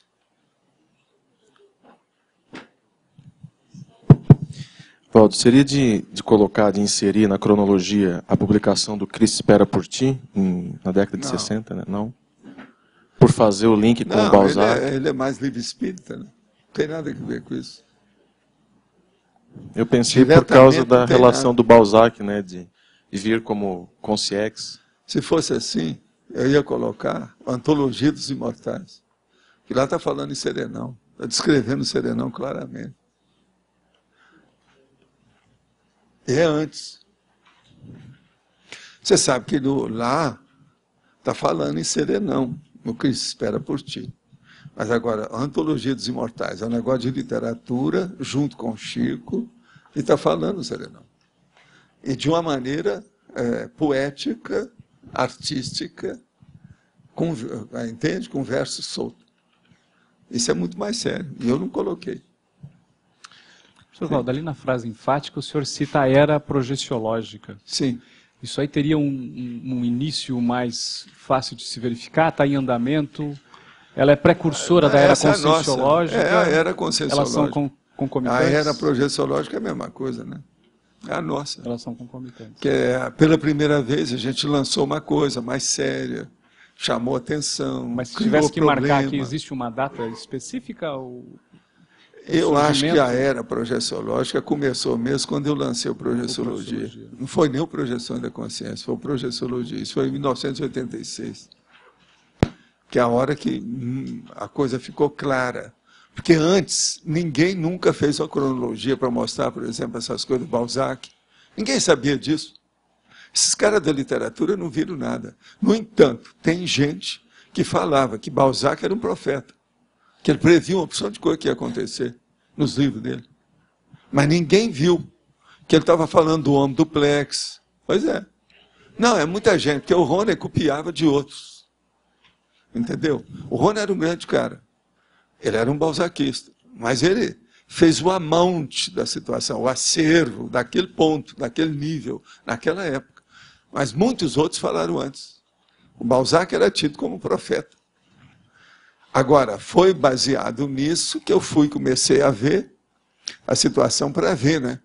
Como é que era, porque eu mesmo não tinha ligado nada para isso, não. Eu não ligava para as questões do Louis Lambert, nem nada. Aí eu comecei a mexer, não, vamos levar isso a sério.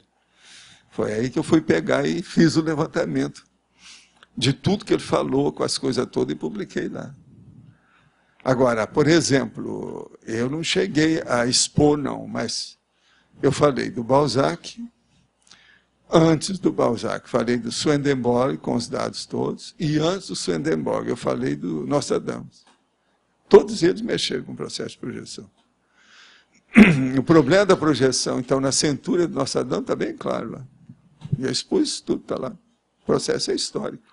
Agora, o que é assim mais nítido e mais, vamos dizer, óbvio, evidente, foi mesmo o Louis Lambert, né? Quem pegar o original do Louis Lambert é uma coisa impressionante, a gente vê aquilo que está ali. O negócio está lá.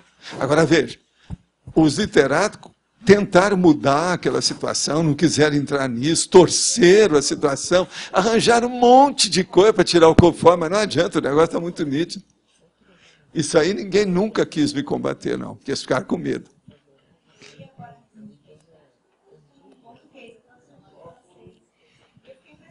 O raciocínio que o Balzac faz na obra. Porque ele vai assim, mas se eu fui no ambiente, eu tive o fenômeno do déjà vu. Devia ter falado muito mais, porque o que os amparadores fizeram para mostrar para ele, isso não está no gibi. Ele é que saiu do corpo, ele viu. Está muito explícito ali, ele vai falando. Mas ele era muito pirado, né? Dentro das coisas que ele escrevia. O Balzac estava muito enrolado. A vida dele não era fácil. Gente, ele era muito pior do que eu. Ele usava um balandral. Você sabe o que é balandral, né? Eu não uso isso. Eu, de noite, eu estou de pijama, tudo arrumadinho. Outra coisa, de sapato. Você sabe que eu trabalho só de sapato, né? Por causa do frio do computador, porque o meu computador é forte. Dá um frio danado, porque tem muita ventoinha. É que é interessante que ele fala assim, se eu já fui no lugar e eu já vi esse lugar, então, se ou a paisagem veio até mim, ou eu fui até a paisagem. É interessante que ele vai fazendo raciocínio passo a passo, né? Não, a paisagem não tem como sair do lugar e vir até mim geograficamente. Então, eu devo ter ido até a paisagem. E aí ele começa a raciocinar. Não, então, agora, o problema é original, isso, né? Em 1832. É interessante. Não brinca, não. Caso é sério. Agora, aqui, ó, pergunta. Legal. Por que alguns subhumanos parecem ter maior parapsiquismo do que o outro? É porque já tem um nível de processo de evolução dentro de determinada área do que o outro. Já sabe, por exemplo, mexer com a bioquímica, alguma coisa, né, de sensação, de instinto, de outras coisas. Ele conhece a energia pela bioquímica e o instinto. Não é bem por elaboração de pensamento, mas chega lá, né? No verbete síntese da Conscienciologia, o senhor referiu-se à importância da GESCOM escrita e falou de um livro seu não publicado, escrito em 1949. Por que o senhor não publicou? Poderia falar de que se trata? Pretende publicá-lo um dia? Não, eu não pretendo publicar. O livro é o seguinte, eu tinha 17 anos, em 1949, e eu então arranjei um livro que eu comprei, que é um caderno que é de capa dura, a gente chamava também de livro. Agora, de capa dura e aquele negócio grosso assim, eu tenho esse livro, está guardado por aí. Agora, o que é que se passa? De capa dura e com papel pautado, as folhas dele. Mais de 100 folhas, etc. É um livro grosso. Agora, o que se passa? Ali é para eu colocar todas as bases do meu processo sobre a projeciologia. Isso é 1949, presta atenção. Agora, eu, então, com o tempo, fiz uma série de anotações. Não cheguei a encher o livro. Mas agora, por exemplo, na ocasião, eu peguei todas as propagandas que tinha dos livros que falava, dos assuntos que interessavam que falava, e coloquei na contracapa dele. Ele tem, que eu colei isso, para lembrar que aqueles livros eram os mais importantes que eu estava lendo, logo de início. E tinha lá a propaganda dos livros que eu li. Você está entendendo? Eu cortei a propaganda que havia, de vários livros desses. Isso está lá no meu livro. Agora, o que se passa? Ali eu comecei a anotar os dados de tudo que interessava. Então, por exemplo, uma das coisas que eu precisava é que lá está falando o nome de pseudônimo de determinada pessoa, que é muito raro, que não tinha parte nenhuma, e eu anotava. Então, lá está falando, por exemplo, a data que não sei de quê, eu anotava. Agora, quando eu, então, fui fazer o levantamento para fazer o livro, Projeciologia, 19 anos trabalhando naquilo, eu peguei aqueles dados e falei assim, não, isso aí está tudo ultrapassado, mas vamos ver. Então, uma tarde, com calma, eu fui olhando. Aí eu contei, tem 20 anotações sobre projeção. Algumas delas não tinham parte nenhuma do que eu tinha estudado. Eu tinha 17 anos nessa ocasião. Agora, lia como um adoidado, né? Tudo que eu podia. Era uma loucura o processo meu de leitura já nessa época. Então, esse é que é o livro que a gente está falando aí. Agora, esse livro eu mostrei para muita gente viu, que é um livro... Outra coisa, eu não tinha dinheiro, não podia estar usando caneta, nem caneta tinteiro, porque depois foi em 51 que apareceu a PAC 51, aquela coisa toda, porque isso não havia antes. Era tudo na base do lápis. Agora, eu depois fiz as anotações à tinta, para mostrar o que é que tinha depois daquilo, depois de 49. Mas está lá escrito tudo, data, tudo meu, em 1949, com 17 anos, já estudando o assunto. Agora, isso já foi depois dos 222 fenômenos que eu tinha feito a classificação com quadro. E eu já sabia que o desdobramento é que era o mais importante. Outra coisa, a maior parte lá está escrito tudo desdobramento. Entende? Qual o valor evolutivo do romance que se espera por ti? Por que ele é tão citado na CCCI? Quem é que quer responder isso aí? Quem é que deu o curso? Quem é? Quem é que vai? Quem é que é a turma aí? Eduardo, seria bom você falar aí. O livro, O que se espera por ti, foi publicado em 64 e é uma biografia, uma psicografia do Balzac, através do professor Valdo Vieira, que conta a história de uma família, na Carcassonne do século XIX, que teve a participação de uma serenona. Então, esse grupo que estava na França, em Carcassonne, tem muita relação com o nosso grupo. Daí o interesse da CCCI por essa obra. Saiu em 65. E a partir desse curso surgiram uma série de outras questões que a gente pôde, então, aprofundar 65. A obra e todo o estudo. Então, basicamente é isso aí.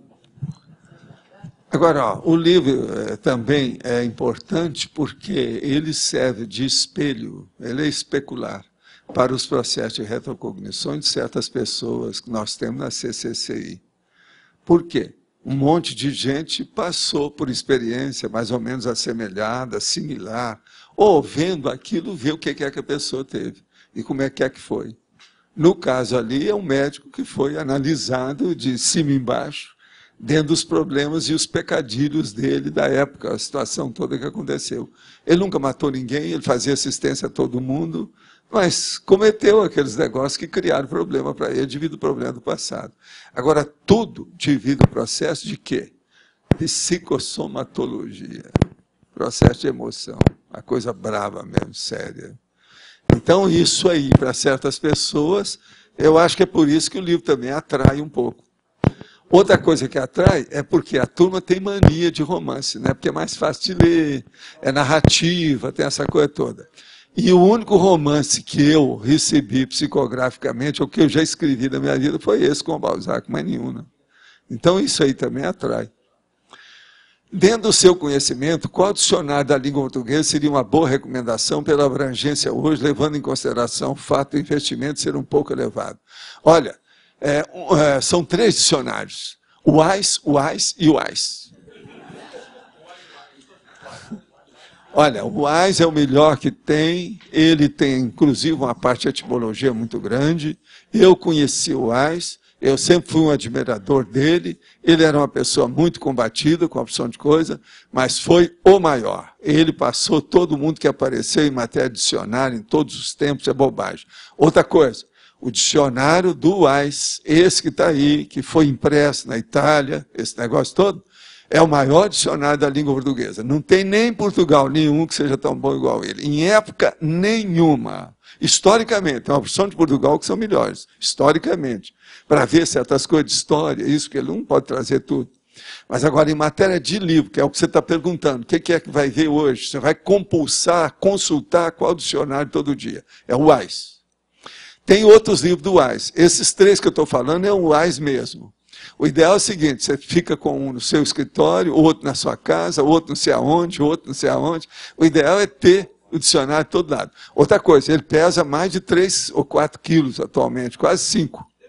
De modo que abre o olho. Não, mas DVD é besteira. É bom o dicionário para o cara abrir, ver o que é e anotar. Nada de besteirada de ficar só na realidade virtual ou na digitação, que não é por aí. Olha, onde é que está o dicionário do AIS? Está onde? Está lá, ó, olha lá. É aquele lá em cima, aquele que está com aquele negócio preto ali de lado. É ele. Então, esse aqui é o bom, tá certo? Vai em frente. Uma outra coisa, não fica pensando que o dicionário é perfeito, que não é. Nós mesmos mandamos de vez em quando uns remendos lá, umas revisões. A Adriana é que me representa nisso. Eu mesmo dou para ela, ela junta com as coisas e manda. E outra coisa, eles mandam carta para ela. Ela hoje é colaboradora do dicionário. Por causa disso. Porque sempre tem coisa que falta. E onde eu acho mais as cincadas, e o que é que está faltando neles, é na hora que nós vamos estudar o processo, principalmente, da cognatologia. Que a hora que você procura, fala, epa, não tem essa, eu procuro, vejo, faltou alguma coisa. Eu já achei vários assim.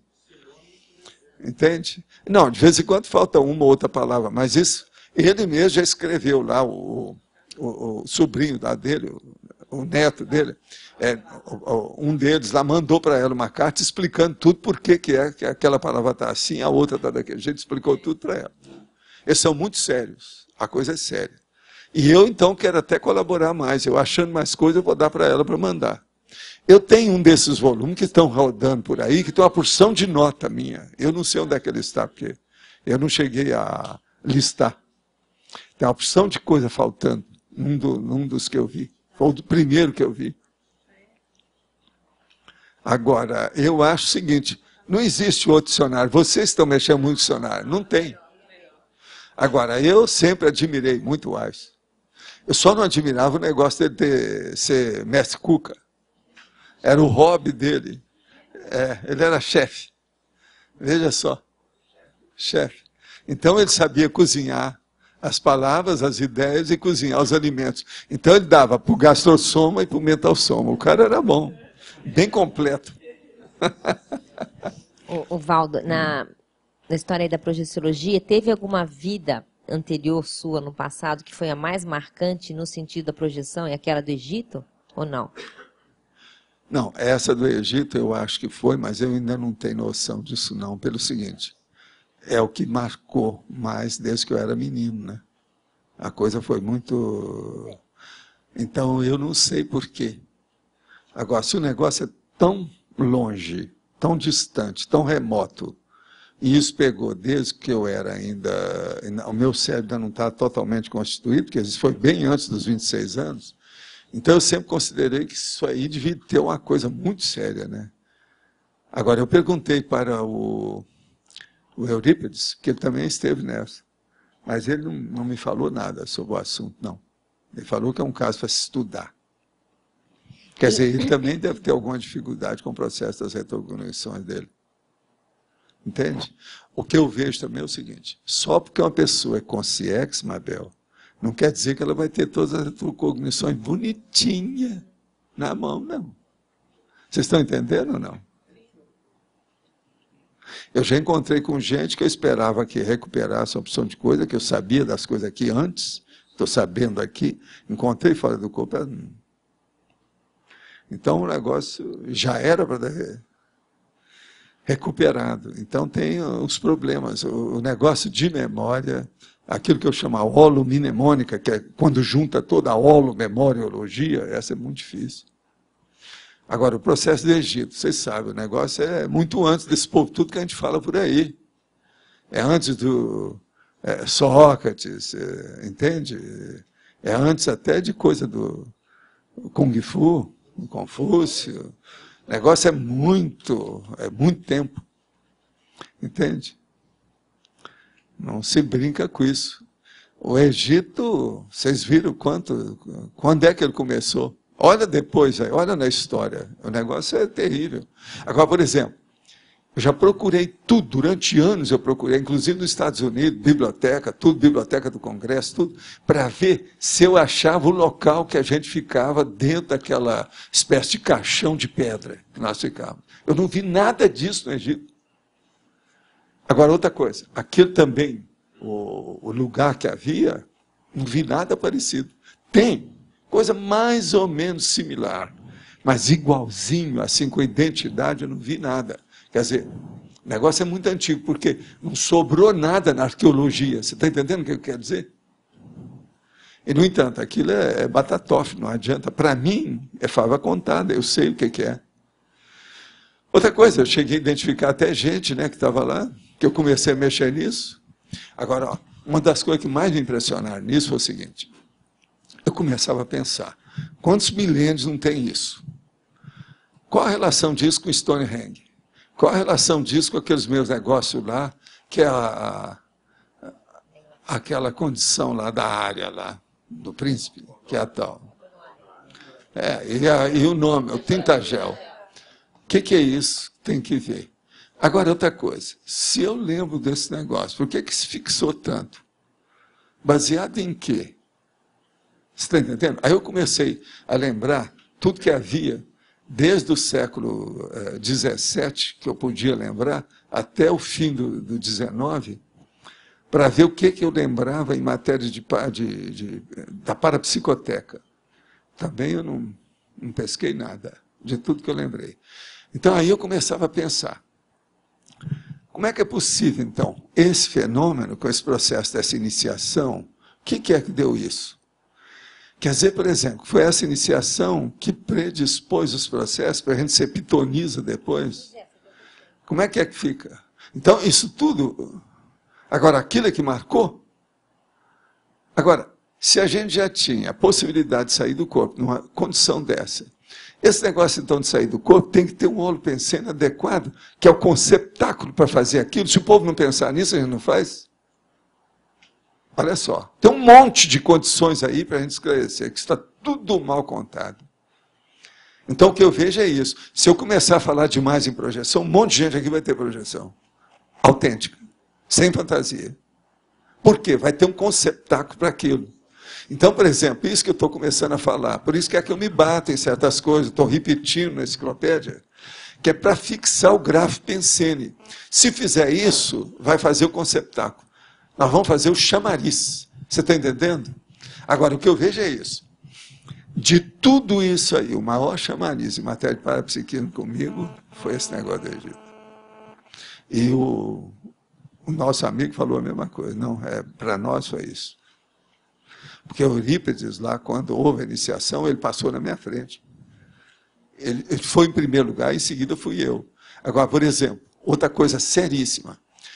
Tudo aquilo daquela época, a gente começou a fazer o levantamento, e vamos dizer assim, a revisitação ao processo. Nós voltamos aquilo devido ao povo que era. Porque eu comecei a ver uma das pessoas que eu estava assistindo, foi a minha mulher. Ela que estava recebendo com um troço assim, que tinha uma espécie de tiara. A hora que eu falo isso, eu estou recebendo a energia, porque você sabe que ela está ajudando os outros atualmente, né? Eu não contei para você, né? Falei aqui. Aqui, eu estou sentindo, ela está aqui. Agora, veja, na hora que eu estava saindo, uma das que era preocupada comigo, de não morrer lá na caixa de pedra, era ela. Mas era a mulher mesmo que esperava. Aquelas mulheres todas, com aquelas roupas, e tinha uma espécie de tiara, um negócio que ficava. Eu acho que aquilo servia de toalha, que ela tinha que limpar a gente, limpar os buracos do corpo, a coisa toda, depois que saía de lá. Porque eles untavam uma porção de unguento, uma porção de coisa na gente, do jeito que eles faziam isso no orientalismo. Por exemplo, eu procurei no orientalismo para ver se alguém tinha pego do Egito para levar, por exemplo, para a Índia. Não vi nada. Você está entendendo? Mas ó, isso tudo está mal contado. Então, vocês vejam, esse negócio de retrocognição é uma droga também.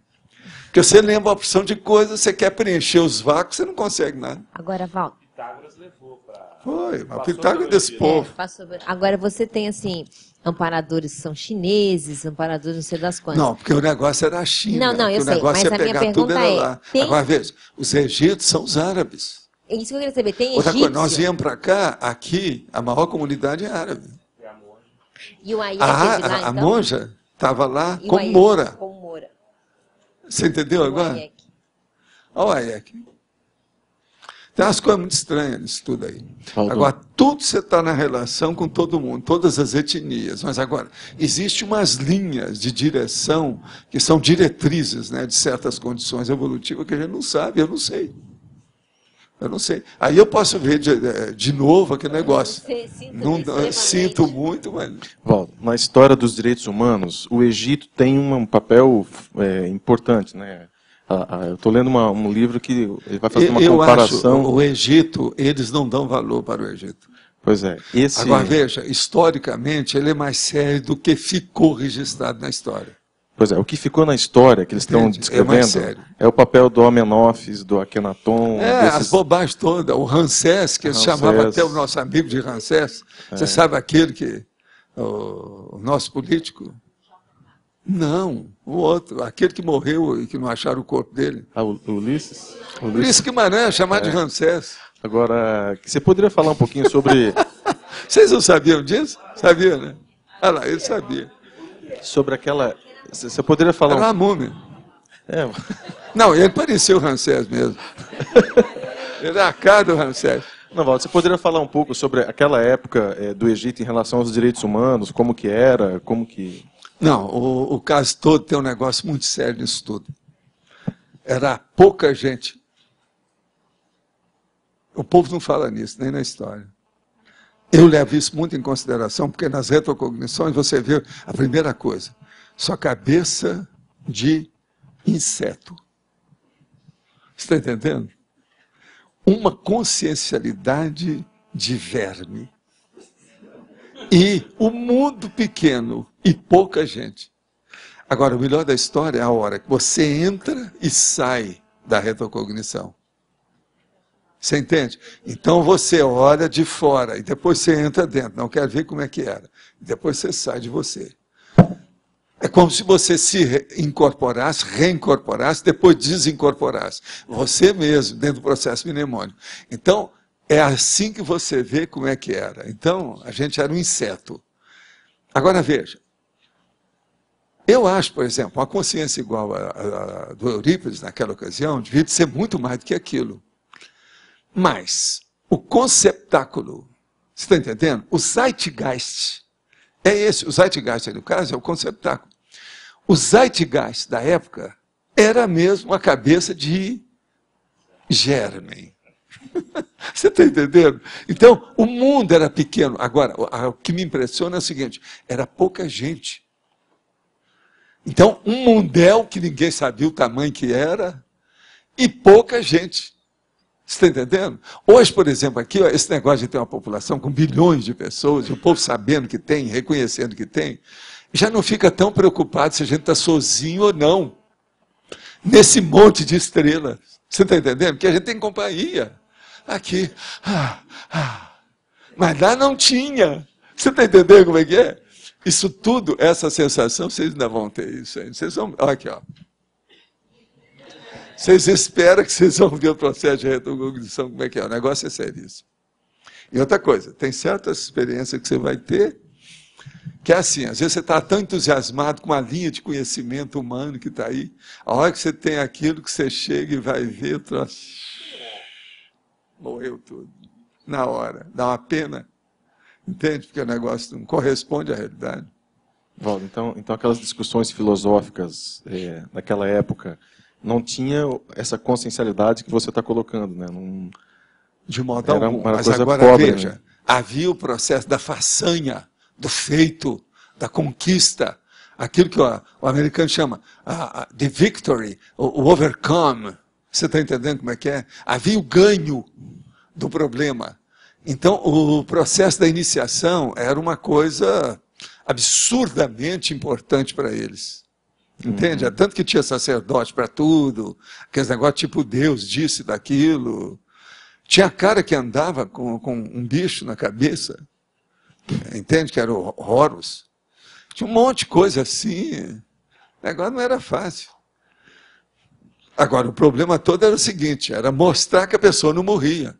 Agora, veja, para mim, foi devido a essas iniciações com o processo todo, que eles deram tanto valor para o processo da morte. Porque sabia que a pessoa não ia morrer, que o negócio ia continuar, que precisava de tratar bem, porque não sabia o que é que podia fazer com a pessoa que ficou.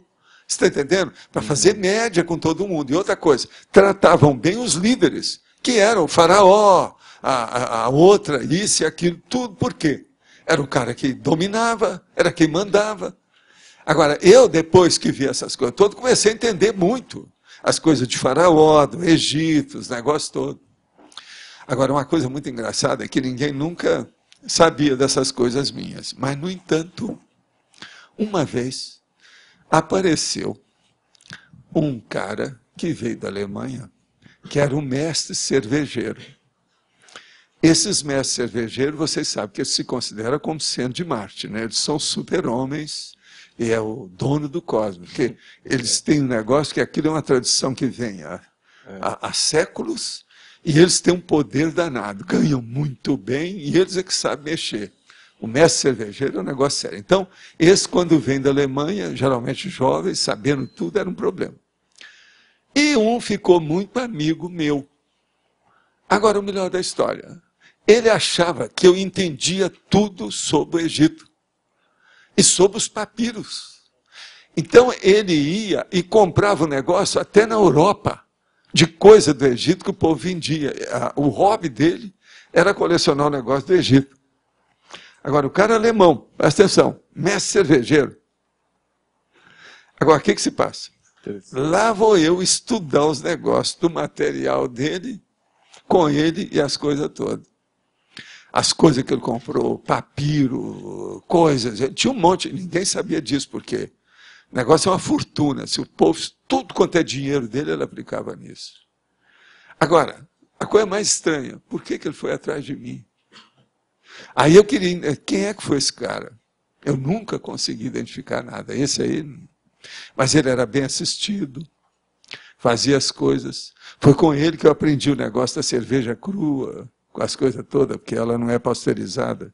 E a cerveja é melhor do que a cerveja comum, em matéria de paladar, essa coisa toda que o povo faz. E o mestre cervejeiro, ele tem que ter isso na sala dele, se a indústria é grande, para ver aquilo que ele tem que provar. Ele é o primeiro provador da história. E ele leva os amigos dele, às vezes, para provar o negócio junto com ele. Aquela cerveja crua, não sendo pasteurizada, ela é melhor. Entendendo? Em matéria de paladar, é muito melhor, porque você vê o negócio como se você estivesse tomando o negócio do vegetal, propriamente, as coisas que compõem a cerveja. Agora, esse cara, eu nunca fiquei sabendo o que era. Tinha gente que achava que ele era até meio doido. Mas não podia falar nada, porque era mestre cervejeiro, tinha que respeitar o homem, né? Porque é uma cabeça. Mas eu não achava que ele era doido.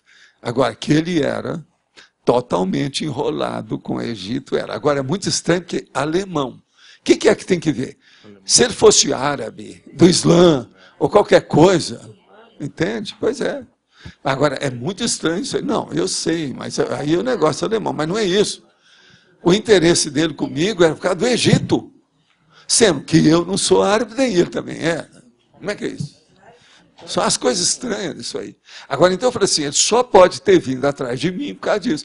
Se há de ver a confiança o respeito, a satisfação dele de me mostrar o material do Egito, para a gente debater.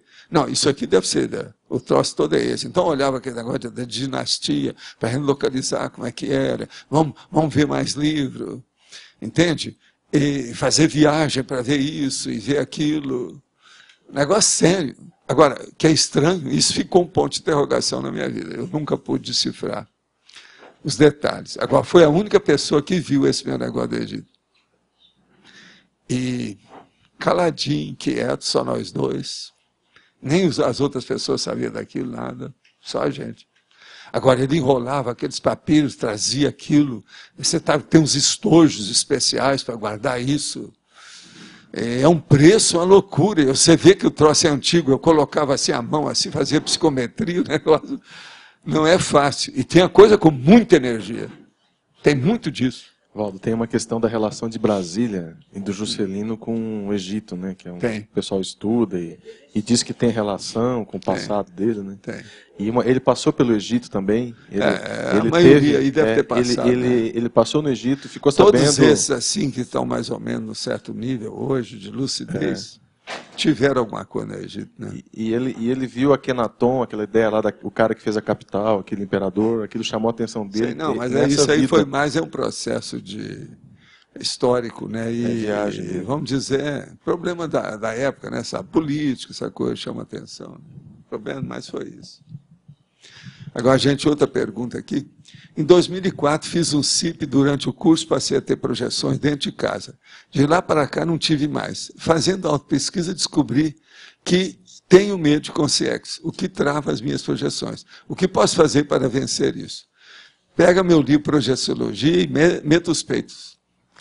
Como diz lá o nosso médico, arranca longe o seu sutiã e meta os peitos.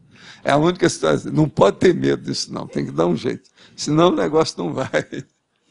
Medo é o que... É a primeira, eu falo lá no Projeciologia. É o primeiro sinal antiprojetivo que tem, é a medorreia. É a projeciofobia que nós chamamos. Esse é o pior que tem. Isabel, você queria falar? Quero fazer uma pergunta para o senhor. O senhor não foi da Ordem Rosa Cruz?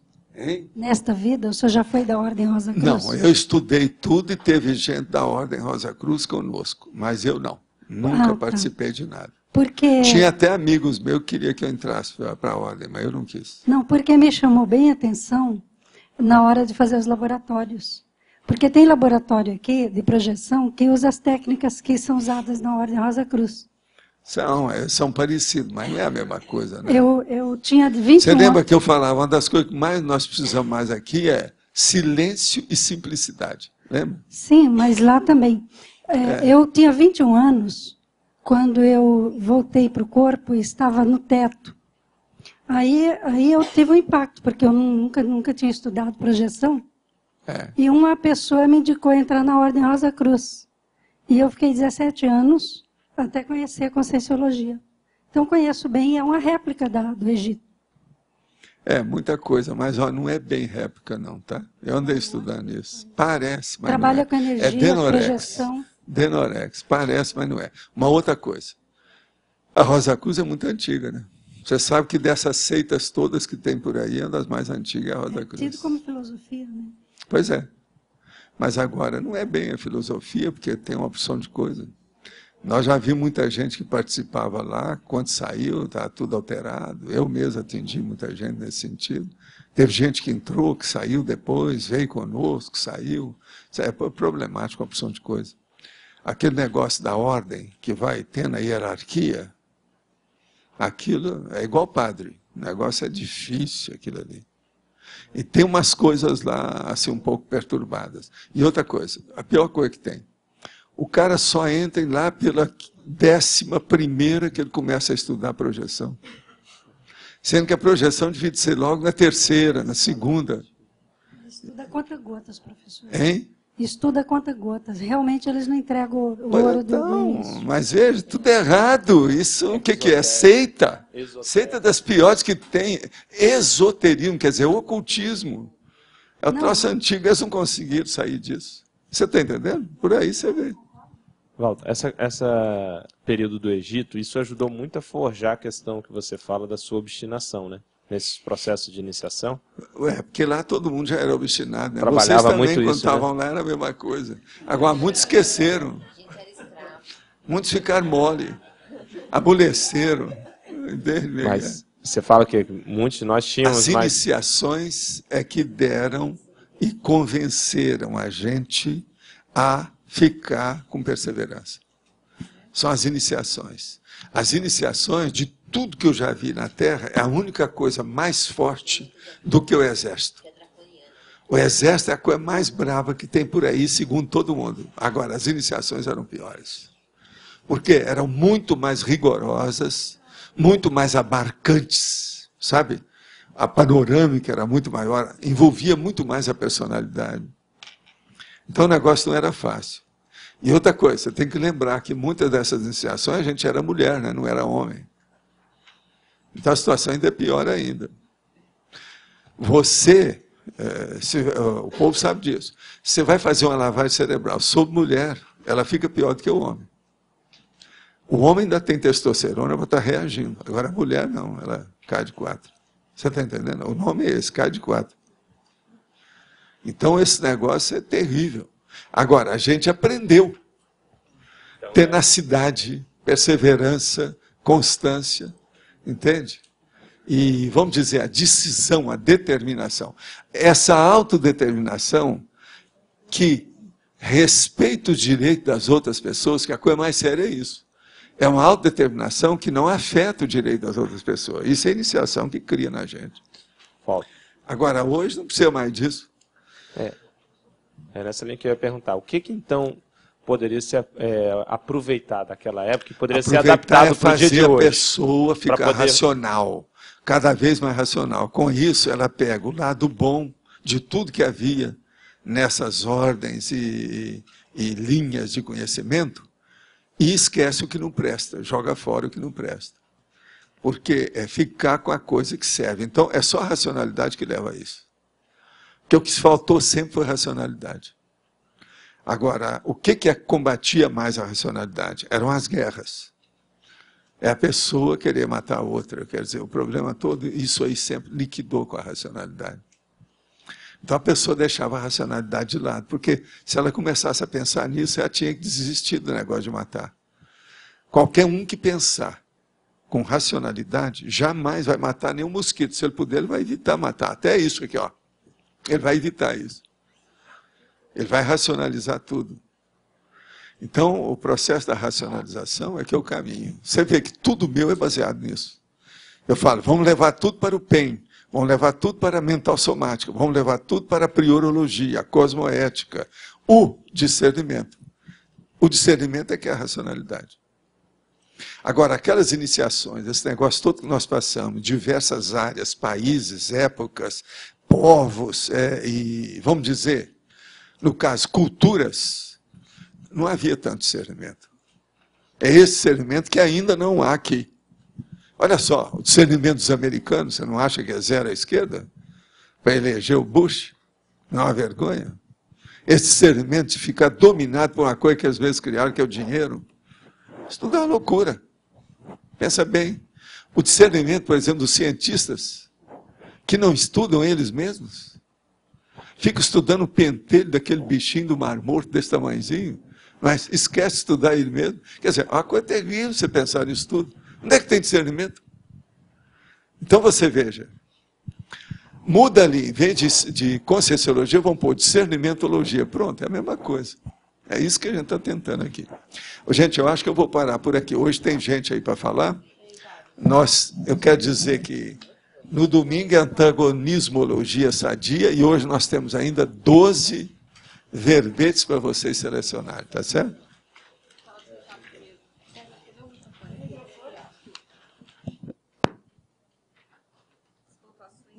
Alô, alô?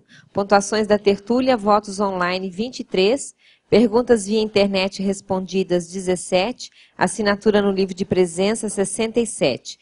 Depois da leitura dos verbetes, nós temos 5 recados. Gisele Kreinhoff, Júlio, Ana Luísa, Rodolfo e Sandra Tornieri. Verbetes novos. Antagonismo. Banco de olhos. Fenômeno projetivo ambivalente. Verbetes antigos. Antimodelo. Banco da salvação. Banco de esperma. Banco de leite humano. Estatística motivadora. Interesse transempresarial. Presumibilidade. Princípio coloquial. Técnica da cesta.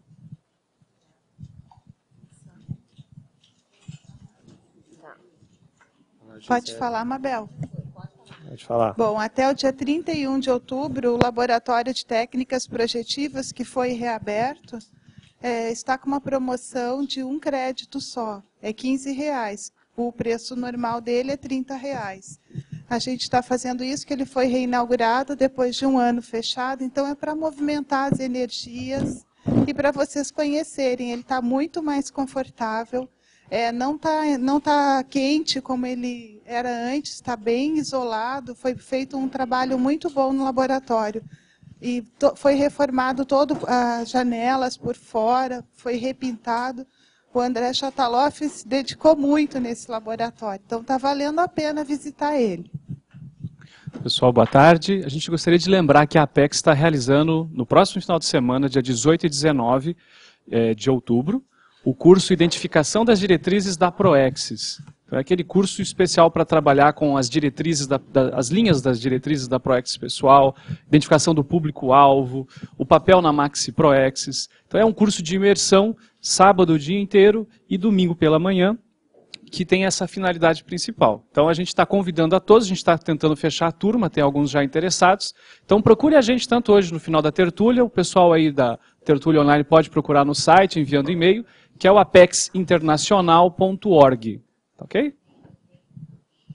Eu queria chamá-los para qualificação docente, a 7ª qualificação docente, que a Repreendência vai realizar a partir de janeiro. São 2 turmas em janeiro e uma em fevereiro, logo após o balanço existencial. E até o dia 30 de outubro, até o dia 15 de outubro, desculpem, tem uma promoção, o valor é R$250, isso pode ser parcelado em até 5 vezes. Então, para quem não teve a oportunidade de participar ainda, é um evento para integração, troca de experiência e qualificação, a questão do perfil parapedagógico pessoal. Abertas as inscrições a todos os professores e candidatos à docência ativos das ICs.